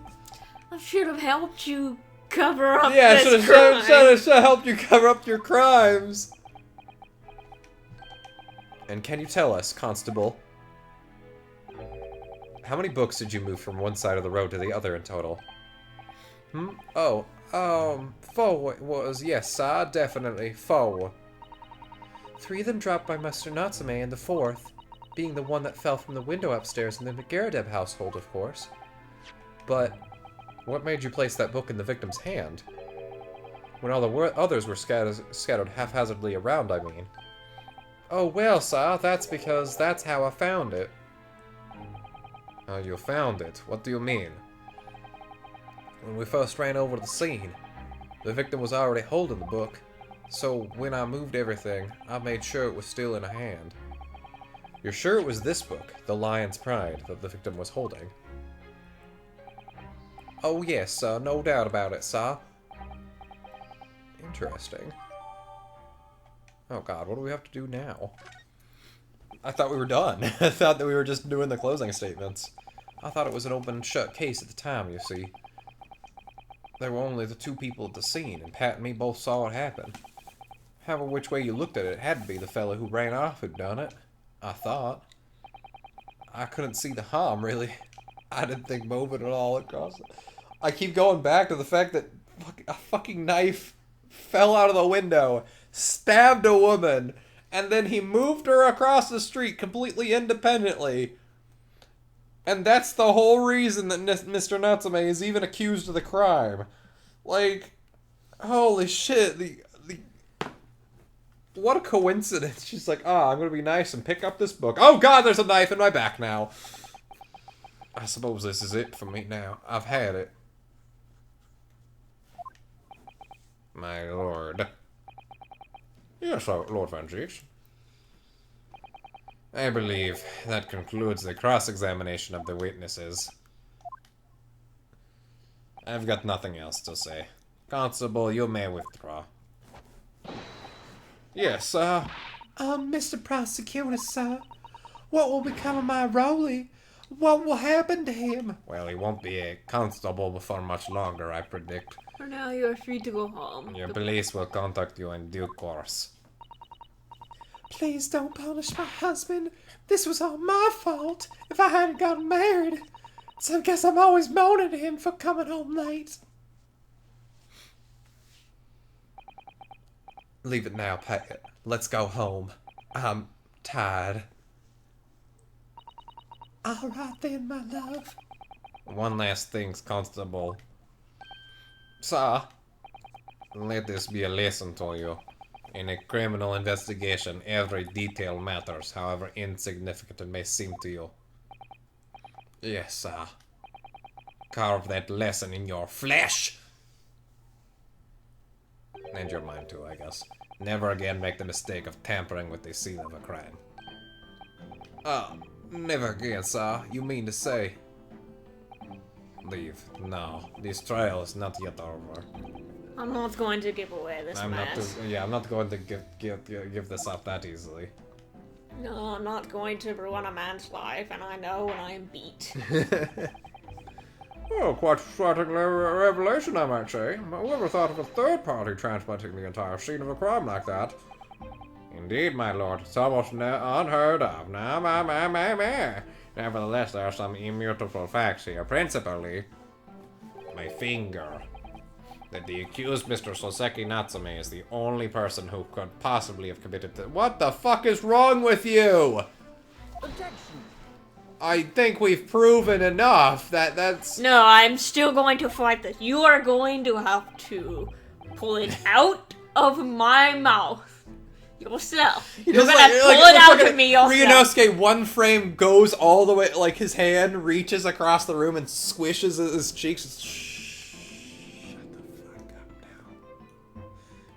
now. Why are you licking my finger? I don't know, I thought it was something you Neapolise did. No. To show respect. No. Oh, you respect me, do you? Another person who could be responsible for the knife in the victim's back. Forgive me for being presumptuous, but I believe the prosecution is probably well aware of this possibility already. Lord Van Geest, is this true? I still don't want to believe it myself. I'm not going to say it out loud. Name the person, if you will, and if further investigation is warranted. The prosecution has no objection to the trial continuing. We'll name this other person who could have perpetuated the crime. It's obviously Joan Garridan, but... I'm just gonna save real quick. I just want to see what time it is. Okay. Take that! just picks up Joan Garrideb and slaps the judge with her. The defense would again like to request the cross-examination of a new witness, my lord. Once again, my assistant made the same request earlier. In order to finally reveal the truth about this case, it's imperative that we cross-examine juror number 4, Mrs. Joan Garrideb. Me? Me? Oh, dearie me. Objection. I refuse. That request has already been denied. But the situation is very different now. Mrs. Garrideb, answer me this. What do you want now, you little toad? Hello! At the time of the incident, you were engaged in a violent argument with your husband, Mr. John Garrideb. In the course of the argument, a minor house fire was ignited, and to clear the smoke from the room, your husband opened a window that looks out over Briar Road. Well, what of it? You threw this book at your husband when he was cornered with his back against the window. Upon striking the pane of the open-hinged casement window, the book plummeted directly down, finding its way to what we now know to be the true scene of the incident. Yes, and as I said, what of it? During the argument, you were beside yourself with rage. As such, you threw not just books, but anything you could lay your hands on. So, let me ask you one more time, Mrs. Garrideb. This knife, the one removed from the victim's back, have you really never laid eyes on it before? Nope. Never. I don't recall it. Seriously? Am I supposed to remember everything I picked up and threw at my husband? Anyway, the man over there in all that regalia said members of the jury needn't testify, didn't he? Conveniently, yes. Objection. I object. No, I have no recollection of saying that at all. Juror number 4. Oh? Make no mistake, your jurors are not special in any way. You're not special. Not special. Your jurors not special in any way. You're not immune to the judicial process. If you know something about this knife, madam, let the truth come out. But that's just a common garden knife. It could have come from anywhere. We have several like that at home if one went missing. How would you expect me to know? What's that? Are you joking? What are you saying, please, Mrs. Garrideb?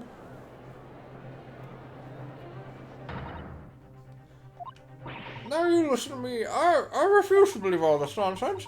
I can bear the thought of that I'd injured someone. Do you hear? Except my husband, who I was throwing shit Yeah, at. oh, the poor woman. So, yes, I want evidence. I want to see hard evidence if you're going to insist that on this being my fault.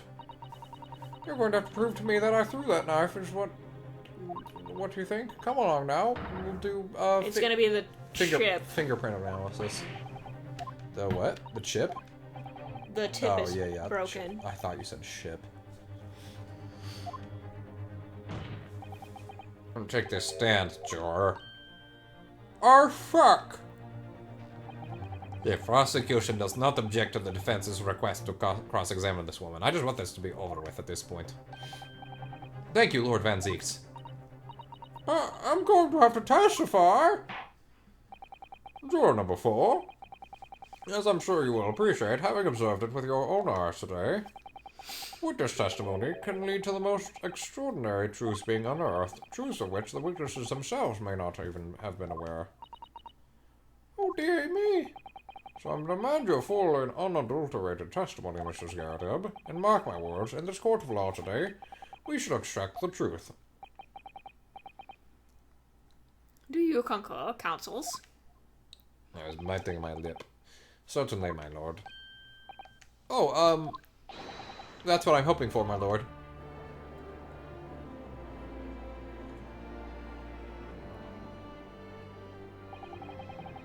This is such a strange feeling. For the first time since arriving in this country, it actually feels real.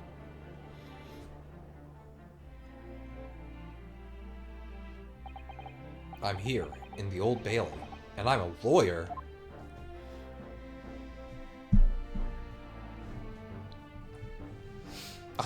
That was really weird.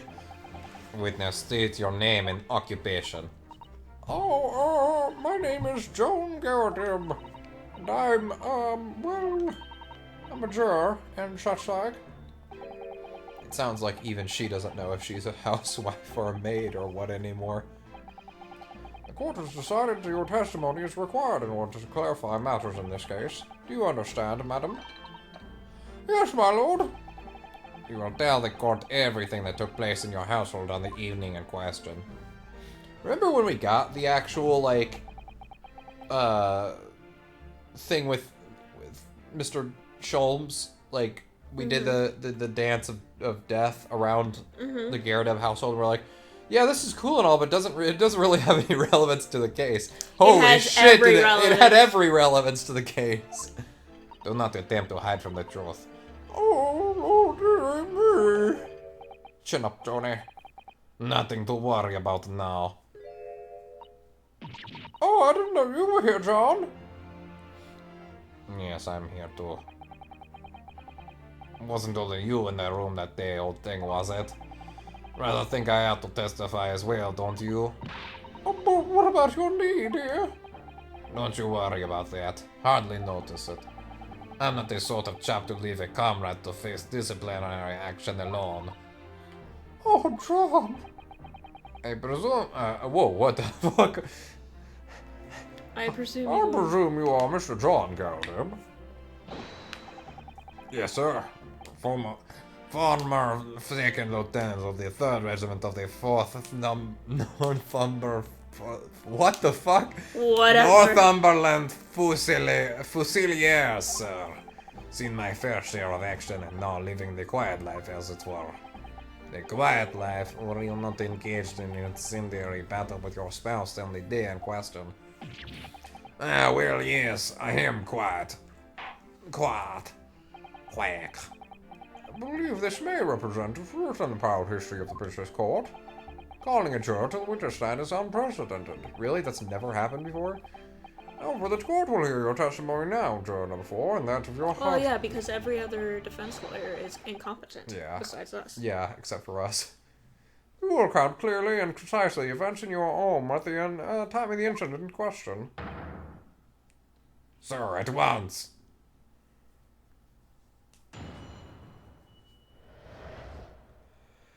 The Battle of Garrideb! Yes, on the day you're referring to, the wife and I did have a bit of a skirmish. Can't recall the reason now.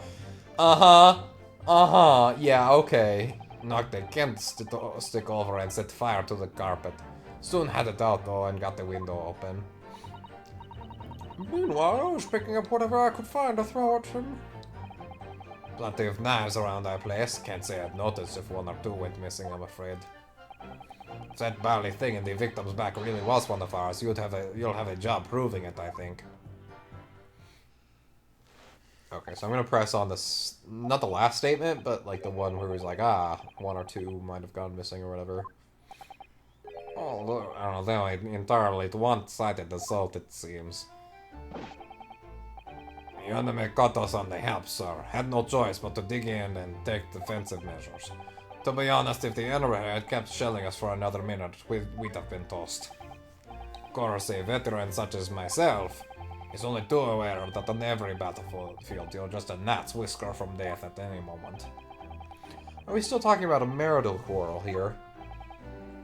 well, I must say I'm dubious that his testimonies will shed any light on the origins of this jackknife. In combat, one's focus narrows such that surroundings are barely noticed. These witnesses may not be able to offer anything more than they have testified already. This may be a dead end. Benziques may well be right. Well, whatever the chances, we only have this last cross-examination to uncover the truth, Mr. Naruto. Yes, I'm afraid so. Very well, counsel. Begin your cross-examination. Blah, blah, blah, blah, blah. The Battle of Garrideb. Okay, statement 4, come on. Skip ahead. Do we have to watch them say everything? Yes. Every time. Yes. Hold it! Sorry?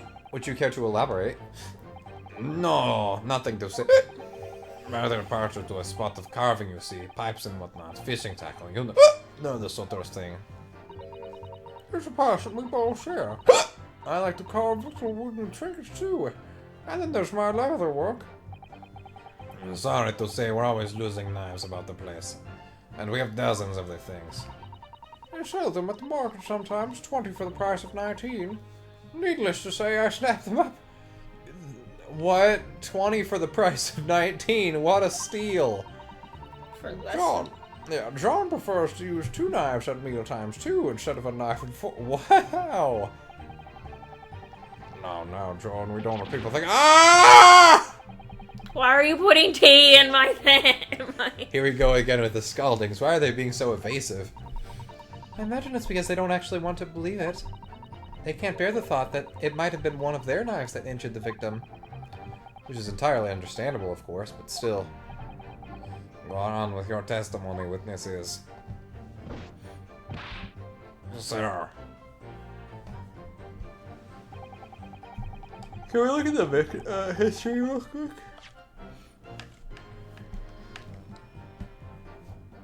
Oh, yeah. Do we want to keep going to the knives?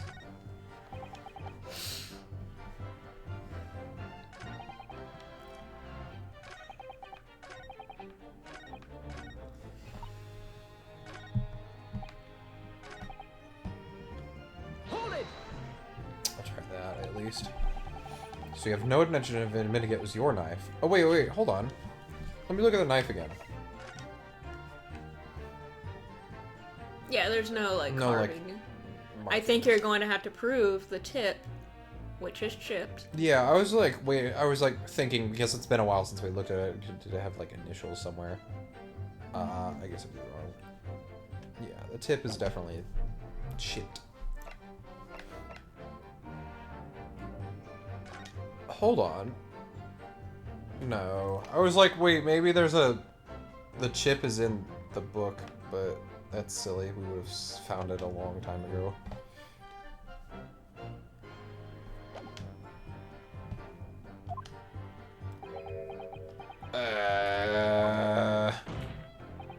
Even though there is no other credible possibility if Mr. Natsume is innocent. You forget, my Nipponese friend, that it has yet to be established that the accused is not responsible for the attack. As if I could forget. There only was some other way to know who had handled the knife. But I suppose wizardry like that is just a dream. Perhaps you're thinking of fingerprinting, Mr. Naruhodo. What? You mean it's not a dream? That sort of wizardry does exist? Whenever people touch anything, they leave behind a unique pattern from their skin, or so they say. But I can't see anything. And I've been touching this thing all day. There are already countries in the world where these so-called fingy prints can be used as evidence. Lord Strongheart is currently discussing the matter at the Ministry of Justice. Yes, I believe we are rapidly approaching an era of scientific methods of investigation. But for now, we shall have to find an alternative method of proving our assertion. That this knife found in the victim's back was originally in Mr. and Mrs. Gerdeb's house. If only I could transplant this whole incident to several years in the future. That's the extent of the testimony. What do you think, Mr. Naruhodo? Well, I think I've heard all this before, to be honest. I can't say I'm particularly confident we'll be able to prove anything new from this testimony. But in this cross-examination, it's absolutely essential that we establish how this knife came to be at the scene of the incident. Yes, I know. I'm sure both of them must be feeling very worried. Worried that it was in fact a knife belonging to one of them that caused the victim's injury. If we could find even a tiny shred of evidence to support that theory, it would clinch this trial for us. It would explain everything. Yes, it would. So for Sasaki-san's sake, we must. We must find that last crucial piece of evidence.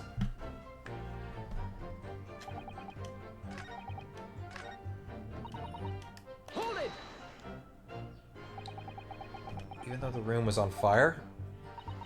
As far as I was concerned at the time, It was more important to extinguish my anger than the flames. When a woman wants to throw, how did you speak while drinking? She must throw. She gurgled. That is most certainly not true of the Susato takedown, Mr. Naruto. How did she know I was thinking that?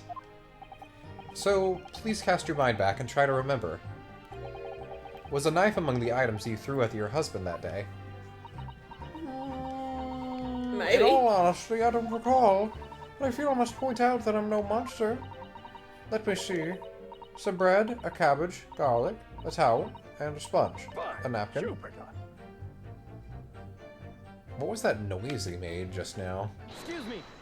Hey, Mr. Garrett, you have something to add? Do you? Do you? Do you? Do you? Do you? Do you? Do you? Mr. Garreteb. Oh, dead shot. Ah, sorry, I beg your pardon. Did your wife's remark just now bring something to mind? Nothing of any significance, no. Just that the barrage of projectiles the old thing launched in my direction was somewhat more solid than she implies. Books, bricks, and a fire poker, I seem to recall. Ouch. And the woman's aim is uncanny. She even hit the direct hit with my belly. Ah! Good grief, woman, we're not at home now. This is a court of law. Oh, dearie me, ever so sorry, What'd she dear. do? Did she pour tea in the... Yeah, the thing again. She landed a direct hit with every volley. Okay. What's she even doing with a teapot in here? Honestly, John, I would never have thrown such things at you. I would never have thrown such things at you, obviously.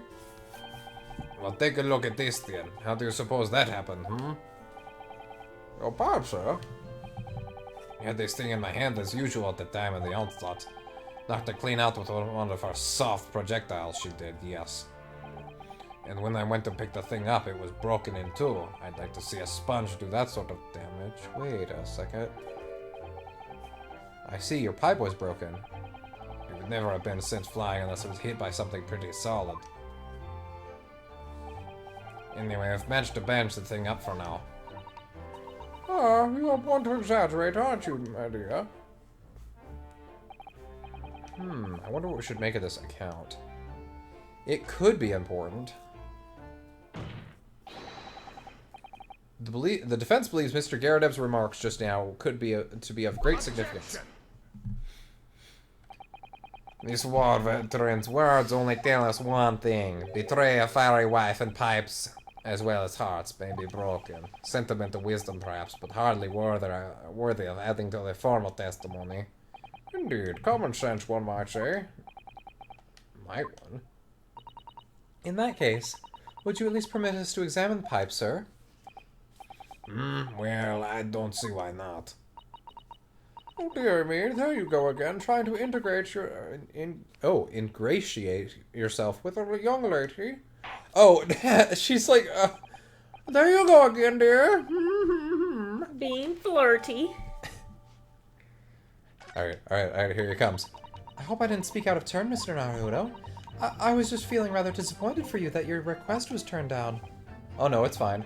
Thanks to Susato-san, we have some new evidence to work with. We should examine it carefully. Well, thank you for that rebuttal, Mr. Garreteb. Now, if we could return to the crux of the matter, what can you tell the court about the knife used to attack the victim? Well, I think that I'm gonna take that pipe right out of your fucking mouth and look it over real quick. Hey, look. Hey, wait the fuck, dude, that's really fucking big.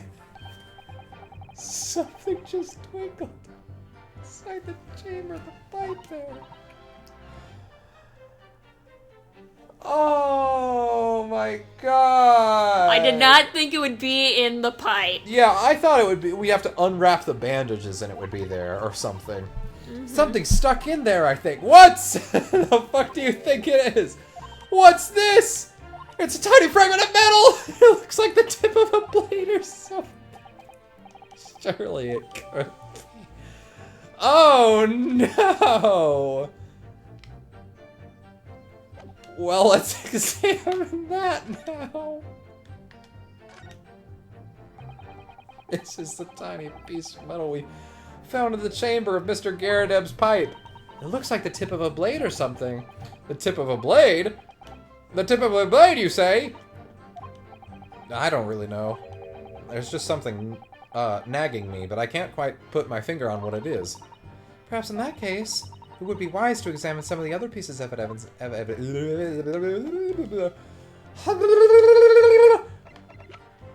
do the Mr. knife. Sato? Yeah. Susato-san, are you okay? I mean, granted, like, look at the knife and look how small the tip must have been. Like, it probably... I think they did exaggerate how big that was in the pipe, but he was fucking using it. Wait, part of it's missing. I could be wrong, but I've just got a feeling. Or he could have an oral fixation. Like, he doesn't actually use the pipe, he just has it in his mouth. That's true. Remember, that's the tiny fragment of metal that we found inside Mr. Garadev's pipe. Yes, and just maybe... Oh my, it's a perfect fit. Somehow, I just knew it. Okay, so that doesn't... Oh, okay, it's a jackknife. Got updated. Okay, so...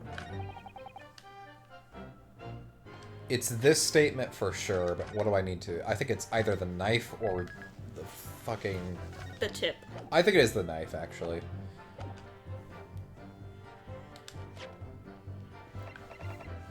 Objection. Nope.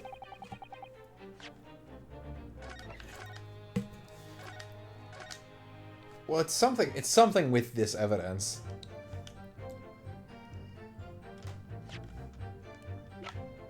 Objection. There we go. It was the tip. Why would it be... Whatever.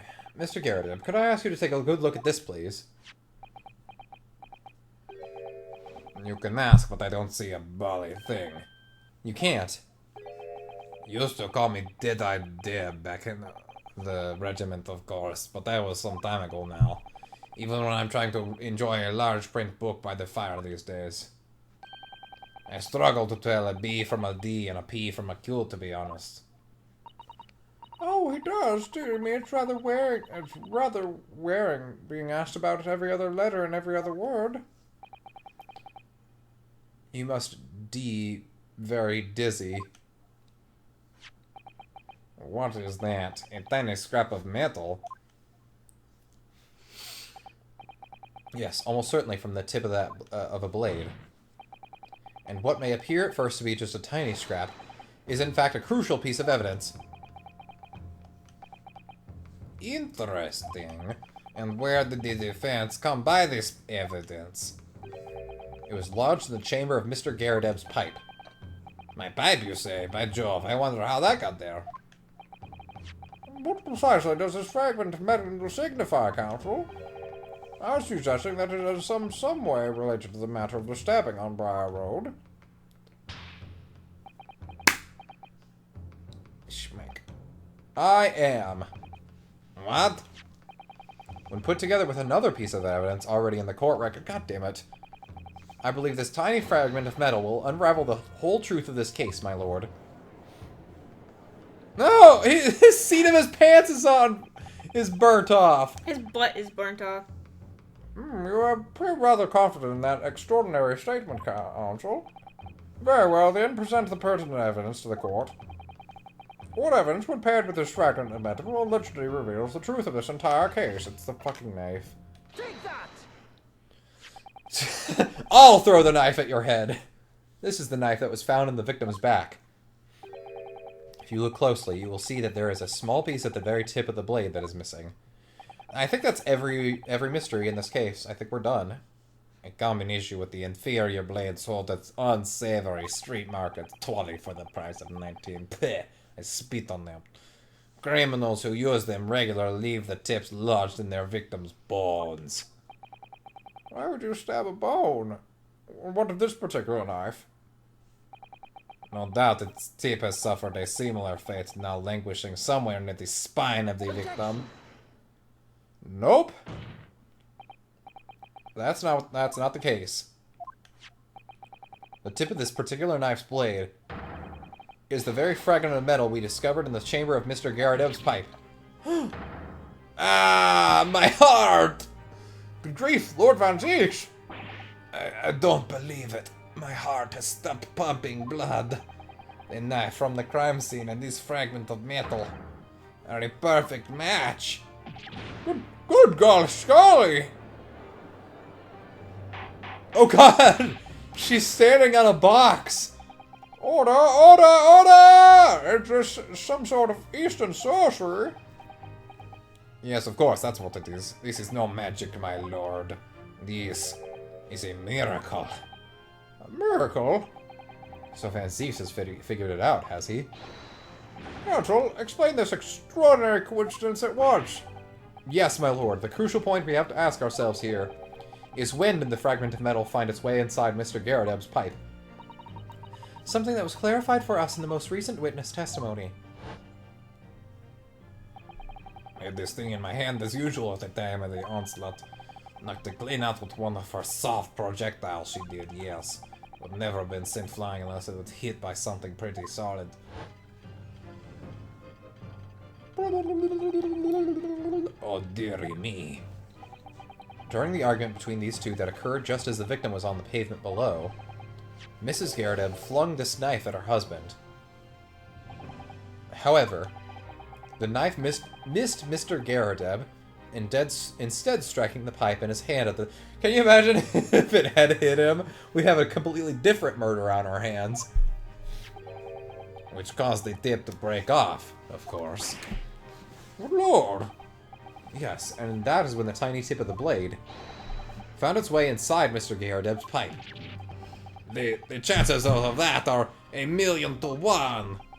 And yet there's no other credible explanation for how the tip of the blade ended up in your pipe. Then, after losing its tip, the knife ricketed off the pipe and flew out the open window. Ugh. In short, this knife, which fell from the window of the Garadeb's house, is the very same knife that struck the victim in the middle of the back on the street below. Oh gosh! Oh dear! Oh. No! Objection! Wait a second.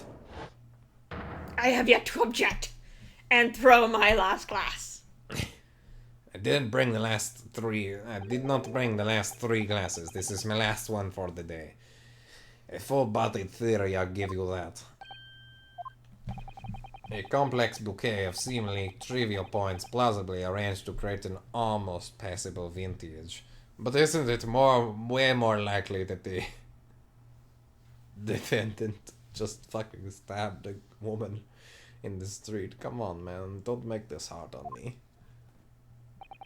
Allow me to toast my learned friend's characteristically Nipponese approach to bottling his argument. Sorry? But after all, it is just a theory. The bottle, I fear, is corked. Because you see... This is my shoe. It is spoilt by an insurmountable inconsistency. An insurmountable... What?! Lord Van Zeeks, explain yourself. What is the inconsistency you claim to have identified? I've lost. I'm making shit up as I go along, my lord. The victim was found with a knife planted in the middle of her back. Yes, in her... Ah! Jeez. That's right, you silly little man. Oh, that faded pretty quickly. Now, Joan, old thing, what are you getting so excited about? Let us consider the basic facts of the case once more. The victim was walking along the pavement before being stabbed in the back and falling to the ground. If the knife that had struck her had fallen from above... Wait! Oh, damn it! I was supposed to say that one. There's no possible way it could have planted itself onto the victim's back. Ah! I really hope the next case isn't a long one, because we're gonna say that he only has 3 glasses yet left. He's literally... We've been and then counting. Now he's in debt. He's I had to borrow my brother's. We've been counting the glasses. He's broken 9 so far. Well, Brad, you see, that's exactly right. If the knife had fallen on her from above, it would have struck her on the top of her head. Well, he's lost for words, look. I knew it. I never liked his theory in the first place.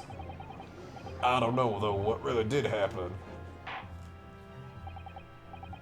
It would appear the defense has made a rather spectacular blunder. If a theory has even one inconsistency, it cannot stand. Your theory, my learned friend, is history. What is this hand gesture I'm doing? Do I want to crush a grape in my fingers? Well, wait a second. Hold on, guys. Why did she have the book in her hand? I could see the truth. I was so sure we were on the right track. The book, man. The book! The book! Or in other words, we simply need to eliminate that one inconsistency and the theory will stand. Miss Usato. You mustn't worry, Mr. Naruhodo. You were just caught off guard, that's all. And your mind went blank. But if the path you are on is indeed correct, then a way will present itself. The key to this is in the court record, I'm sure. All the information you need is there. It seems you have nothing to say, my Nipponiese friend. Well, your silence speaks volumes. It takes the acceptance that your theory is fatally flawed. Objection.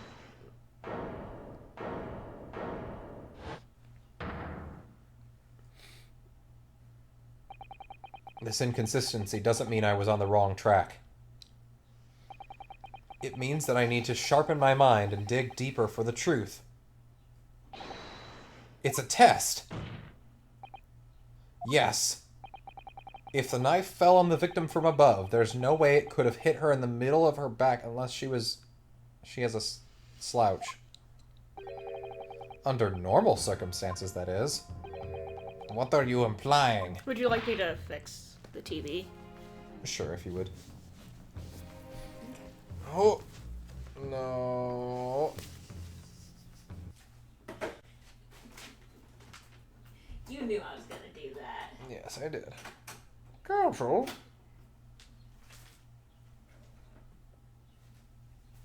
There's a piece of evidence in the court record that can explain this inconsistency.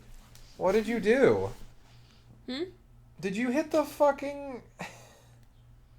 Did I hit something? You hit the capture card.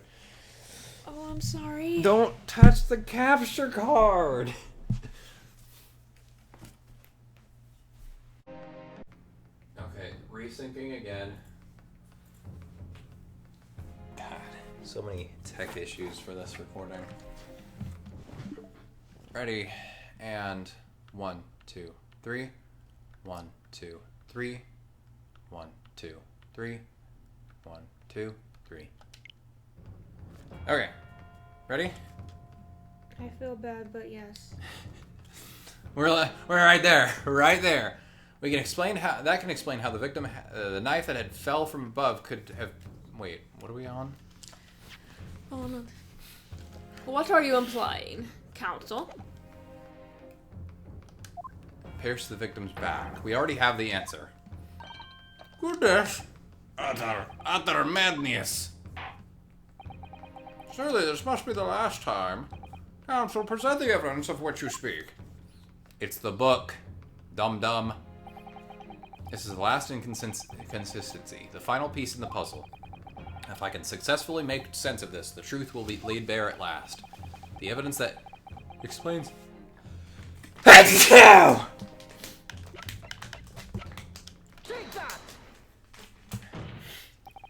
This, the fourth book found at this... Eat it!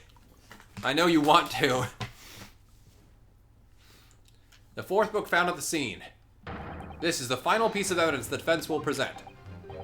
The book? Again?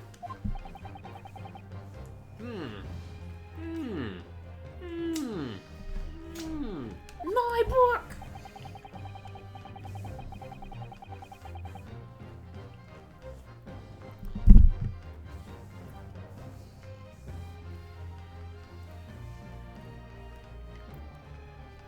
Is that not Mr. Garrett's book? Yes, and to understand its significance, we have to consider how it came to be at the scene in the first place.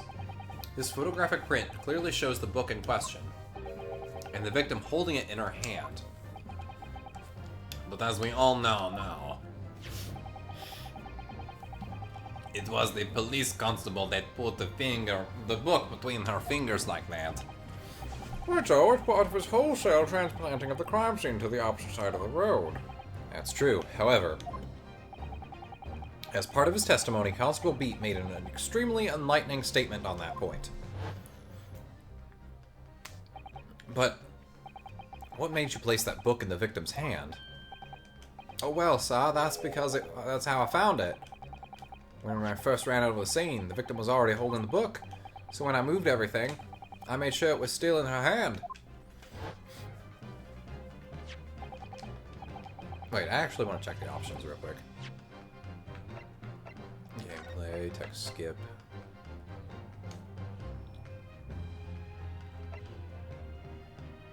Oh, yeah, I can skip. Okay.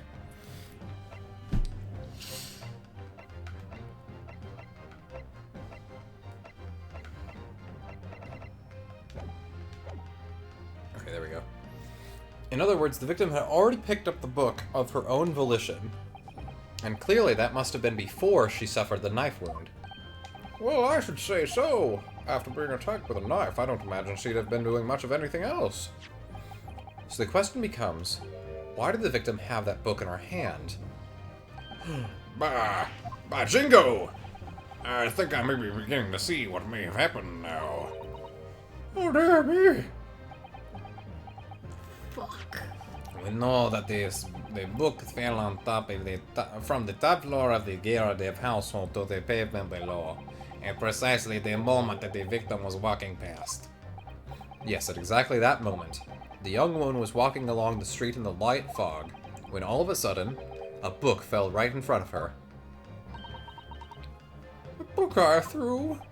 Yes, Mrs. Geradev, and what do you think the woman did? What would you do if you were walking along and suddenly a book landed in front of you on the pavement? Well, I really can't imagine it, but I suppose she might have reached down and picked the book up. Yes, that is exactly what the woman in fact did. She picked up the book. Oh heavens! And when the woman reached down to pick up the fallen book, what position would her back would have been in? That's right, facing the sky, completely and utterly defenseless. Then in the very next moment, while the woman was still bent over picking up the book... Oh my... The next object fell from the room above, the jackknife, straight into the middle of her back. I mean, I'm kind of glad that this isn't a murder, because, like, that doesn't really make a whole lot of sense. Like, the dull knife killed her. Like, okay. But at the same time, it's like, why not why not a murder? Like, that hasn't come into play at any point during this trial. It's the only case in the entire series that has not had a murderer, other than the spin-off. But why? Walking by chance directly behind Miss Green was the defendant, Mr. Sasaki Natsume. Well, I never. It appeared to Mr. Natsume that the woman simply collapsed on the floor. In the dark and the fog, he didn't see the knife falling on her from above. Ah! And from the other direction, the constable and his wife saw no one but the victim and her apparent attacker. So there never was a real culprit to run from the scene in the first place. I mean, there was a culprit, guys. No, there was nothing more than a series of unlikely events that culminated in an unfortunate accident. And that is the real truth behind this case.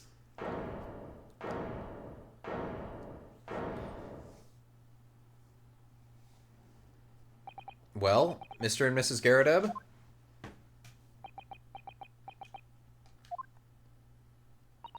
The very first time you showed me that knife, I had my suspicions. I wondered if perhaps it might have been something like that.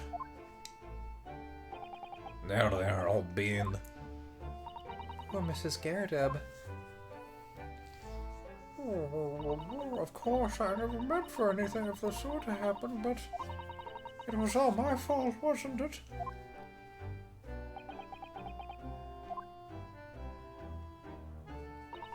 I take full responsibility. I let my anger get the better of me. I threw that book, and I threw the knife as well. John, dear. It's alright, I know. I'm ever so sorry. Truly. I'm sorry. John, get your fucking wife. Oh, there he is. Oh, you put on a few pounds, my dear. Stop eating all of my leftover cake. Blah.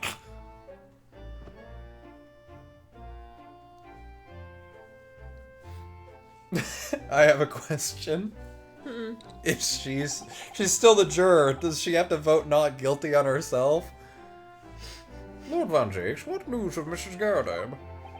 She's been taken to the infirmary. It would appear that today's events have left her in a especially flustered state.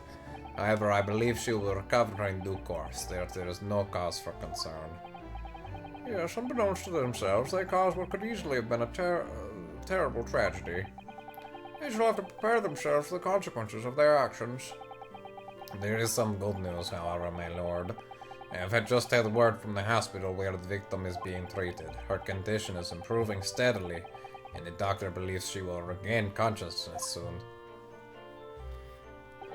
It is strange. We've been talking about the victim all this time, but we've never once met her. How wonderful! The woman is out of danger, it seems. Yes, that is good news. So, Mr. Soseki Natsume? Oh yes, I've been here this whole time. Yes, sir. Yes. They just pulled me out. Yeah, I was just having a sleep. There's still one matter I'm concerned about. I don't know. Why is my room cursed? Things moving in the night. Weird scratching and moaning sounds. I feel like things rub against my legs, and then when I look, it's gone. Who can explain that? It's a cat. Oh, of course. I have a cat. I have a I cat? forgot I have a cat. No, I have a cat. On behalf of my fellow countrymen, I would like to take this opportunity to beg your pardon, sir.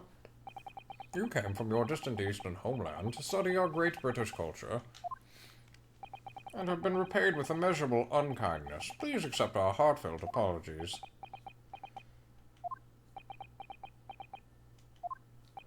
Nope.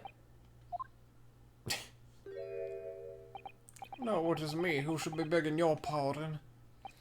Oh no, Mr. Natsume. That evening, when the young woman just collapsed on the pavement before my eyes, I jumped to the wrong conclusion again in my confusion. What conclusion, sir? I was sure that the woman who was dead... Yes, Constable Beat said the same thing, didn't he? He thought she had been killed, too. I suppose she must have looked completely lifeless.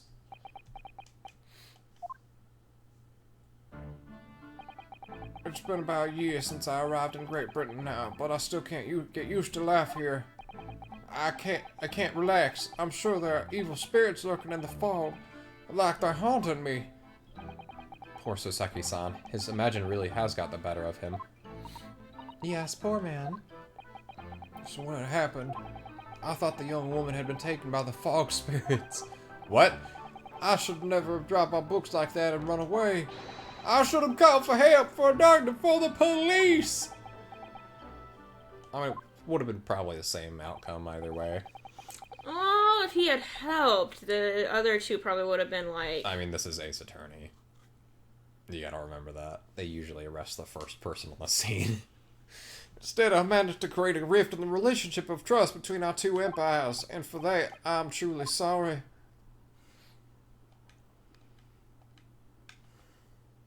He is a short little man. One could say that some sort of mischievous spirit has been at work here, I think. One that created a chain of unfortunate mishaps. We were befooled by the spirit and led to false conclusions. But thanks to Lord Van Cheeks and our long young lawyer here from the east, that chain has now been broken, and the spirit exorcised. I heartily commend you both. I'm sorry. When you said Lord Van Zeke, He did nothing. Yeah. It's too. Oh shit. Yeah, you gotta work. Now then, ladies and gentlemen of the jury. Yes, my lord. In concluding this trial, I must ask one last time for your decisions regarding the defendant's culpability. Are you ready to present your findings to the court? As a 4 minutes jury, I can assure you we've reached a fair and just conclusion. I do declare the truth can be extremely cruel at times. Well, I didn't suspect a woman next to me, that's for sure. I'm sitting in for the old bean while she's out of action, you know, but no, I know what our decision would be.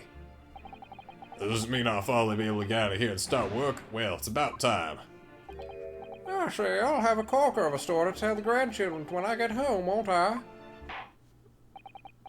Very well, ladies and gentlemen of the jury, I hereby demand your final decisions. Mr. Foreman? Not guilty. Not guilty. Not guilty. Not guilty. Not guilty. Not guilty. Not guilty.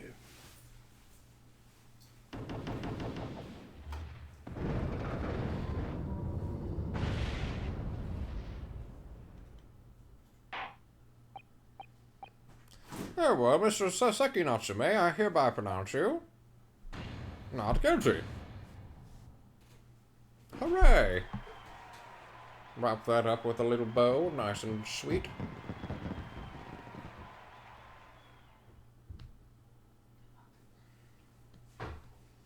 He doesn't actually eat lunch.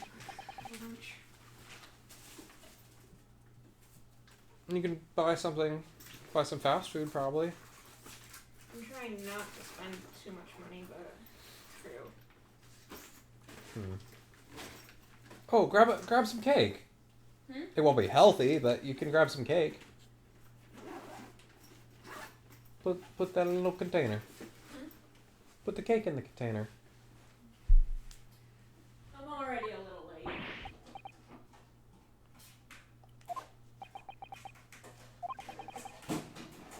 Okay, I'm not gonna sort through the container. I'll buy something when I get there. Okay. Alright, I love you. I love you too. It's my hope that you will continue to further your education in British culture, and may you never again be brought before me. Oh yes, sir, of course. On my life, I swear I'll never set foot in a courtroom again. I'm transported to tears. I'm moving to France. Moving to France. Thank you, consuls. Court is adjourned.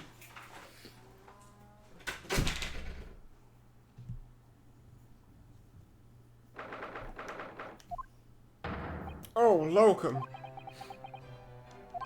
Wait, you mean me? Of course! Is there another locum here? Is there even one? Compared to the original locum student, Mr. Naruto Esquire, your name has become rather short, hasn't it? What's wrong with using my actual name? Oh, at last!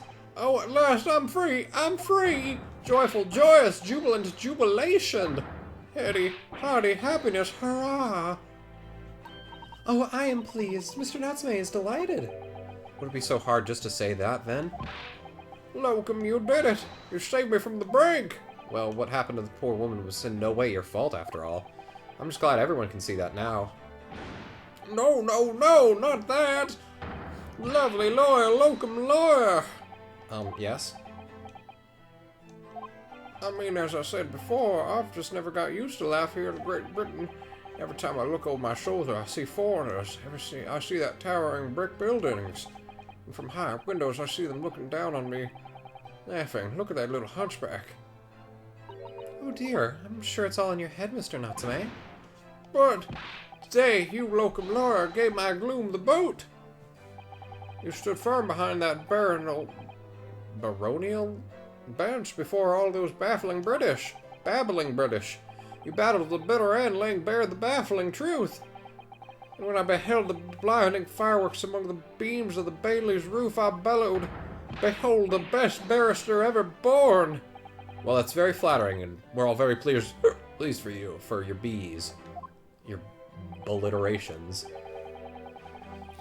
This has given me a wonderful anecdote to recount to my old friends back in Japan about a cat. Ah, there you are, my dear fellows. I apologize for keeping you waiting. I rose late this morning. Oh, Mr. Sholmes, what a pleasure to see you. I see I am here not a moment too soon. A disaster has been averted, I'm glad to say. Oh. The trial shall begin presently, Mr. Naruto, and I wish you the very best of luck. It's just finished. What? No! Then my haste was in vain! Ah! It's you! Here, Sholmes! Oh, have we met, sir? This is Mr. Natsume, the man you had arrested, Mr. Sholmes. Ah, I see. I failed to recognize you at first. Our previous encounters have taken place in the gloom, either of your bleak lodgings or that prison cell. I simply couldn't place that curious face in the light. Charming. It was all your fault, Herr Sholmes. You're the reason I had to go through this terrible ordeal. I'm going to give you a piece of my mind. My apologies, sir, but I assure you I have placed you now. You're the fellow who abandoned that poor young lady and ran off, are you not? Had she been taken to the hospital more urgently? Perhaps she would have regained consciousness by now. Oh. But it was unavoidable, I'm sure. We are but human, after all. Anyone would have been shaken by such an experience.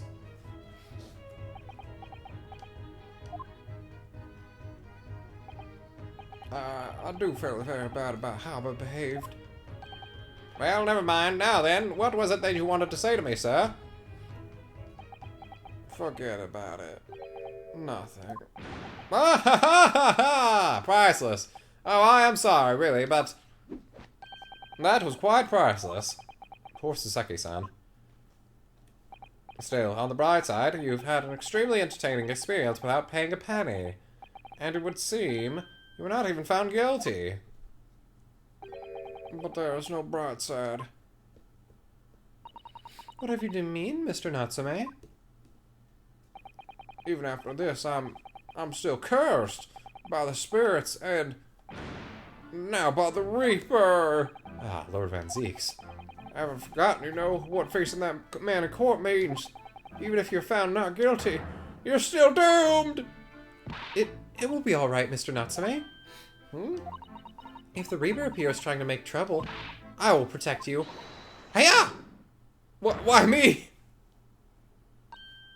With a perfectly executed Susato takedown. Much as I like being turned on my head, a bit of warning might be nice next time, Miss Susato.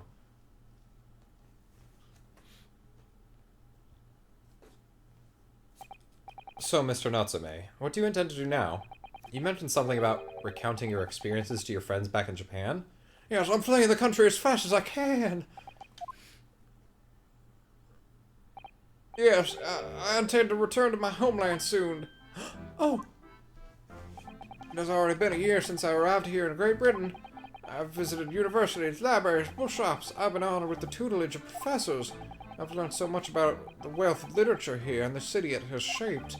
I've come to realize that it is my calling to sail home and tell my fellow countrymen about it. That's very touching, Mr. Natsume.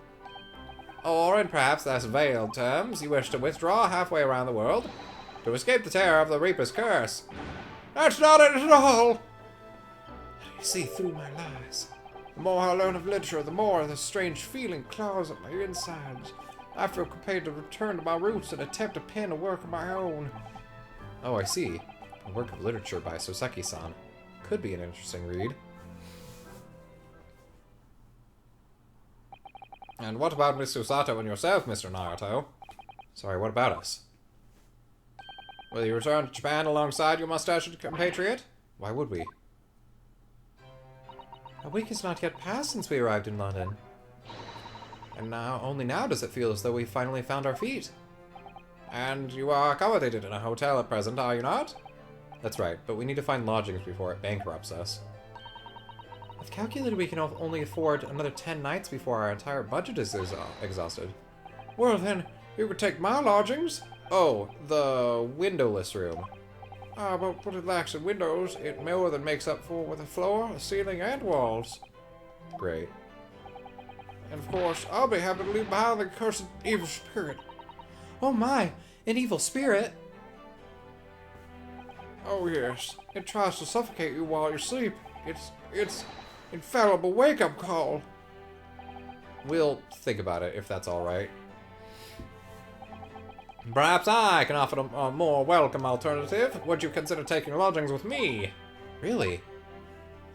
Well, a vacancy has conveniently presented itself. Though it is up in the attic, I might add. Are you sure it isn't just a storage loft? I spoke with the landlady this morning on the matter of price, and Iris is cleaning the room as we speak. You must come at once. I presume you have no luggage to speak of? Oh, this is simply wonderful. What an honor to be invited to taking lodgings in a great detective's office's attic. I'm too overcome for words. So suggesting we look elsewhere is out then. I actually wouldn't mind if we took up Natsume's room. That seems neat. I mean, we gotta get the cat, at least. Iris is welcoming up her welcome dinner this evening. And you must come too, Mr. Natsume. I insist. I don't know what to say, but thank you. And yes. Wonderful. Then I'll go and complete the paperwork for your formal release, Mr. Natsume. It shan't take long. Somebody's happy.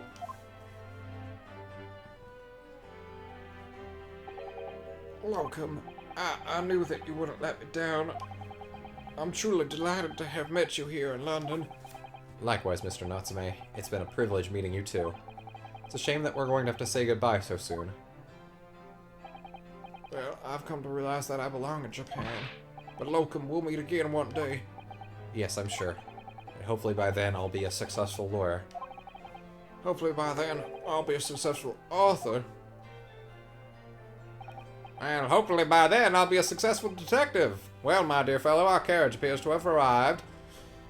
Shall we go, Mr. Naruto? Yes, Mr. Sholmes.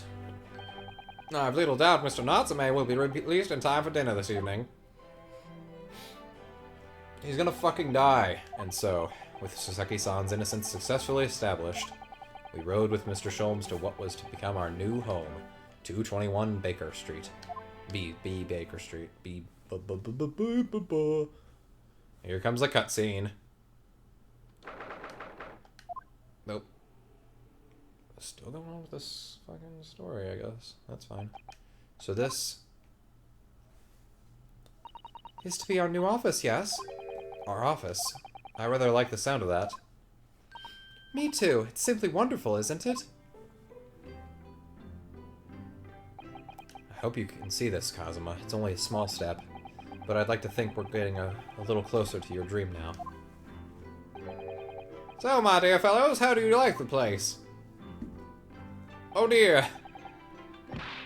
Oh. Mr. Sholmes. The view is quite nice. Thank you so much. It's a delightful room, Mr. Sholmes. I simply adore it. Good, I'm pleased to hear it. Iris and I are delighted to welcome you. I hope everyone's hungry. It's nearly time for dinner. I forgot your voice completely. We'll see to eat as soon as Mr. Natsume arrives. We've a lot to celebrate. Iris, you must let me help you. All right then, Susie. You can be in charge of the salad. Splendid. Hello there. Daddy? Sorry. Daddy? Sorry. Daddy? Sorry. So, Mr. Naruto, how does it feel to have your own office in the capital? It's very exciting, actually. I can't help wondering what adventures await us. Ah ha ha ha ha ha! Those were precisely my sentiments when I first established my office at these premises. Until I discovered the dark truth about the city of London, that is. Sorry?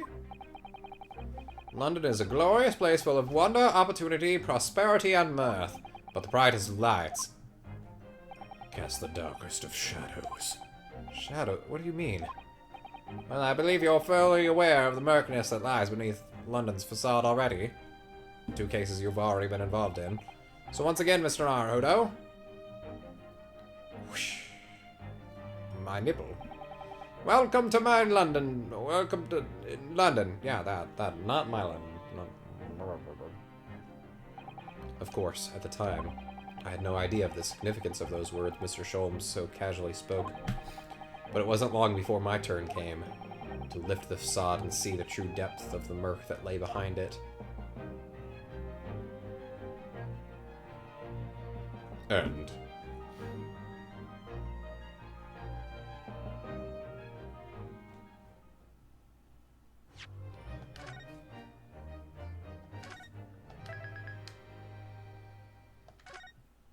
Alright, that's gonna be it for now.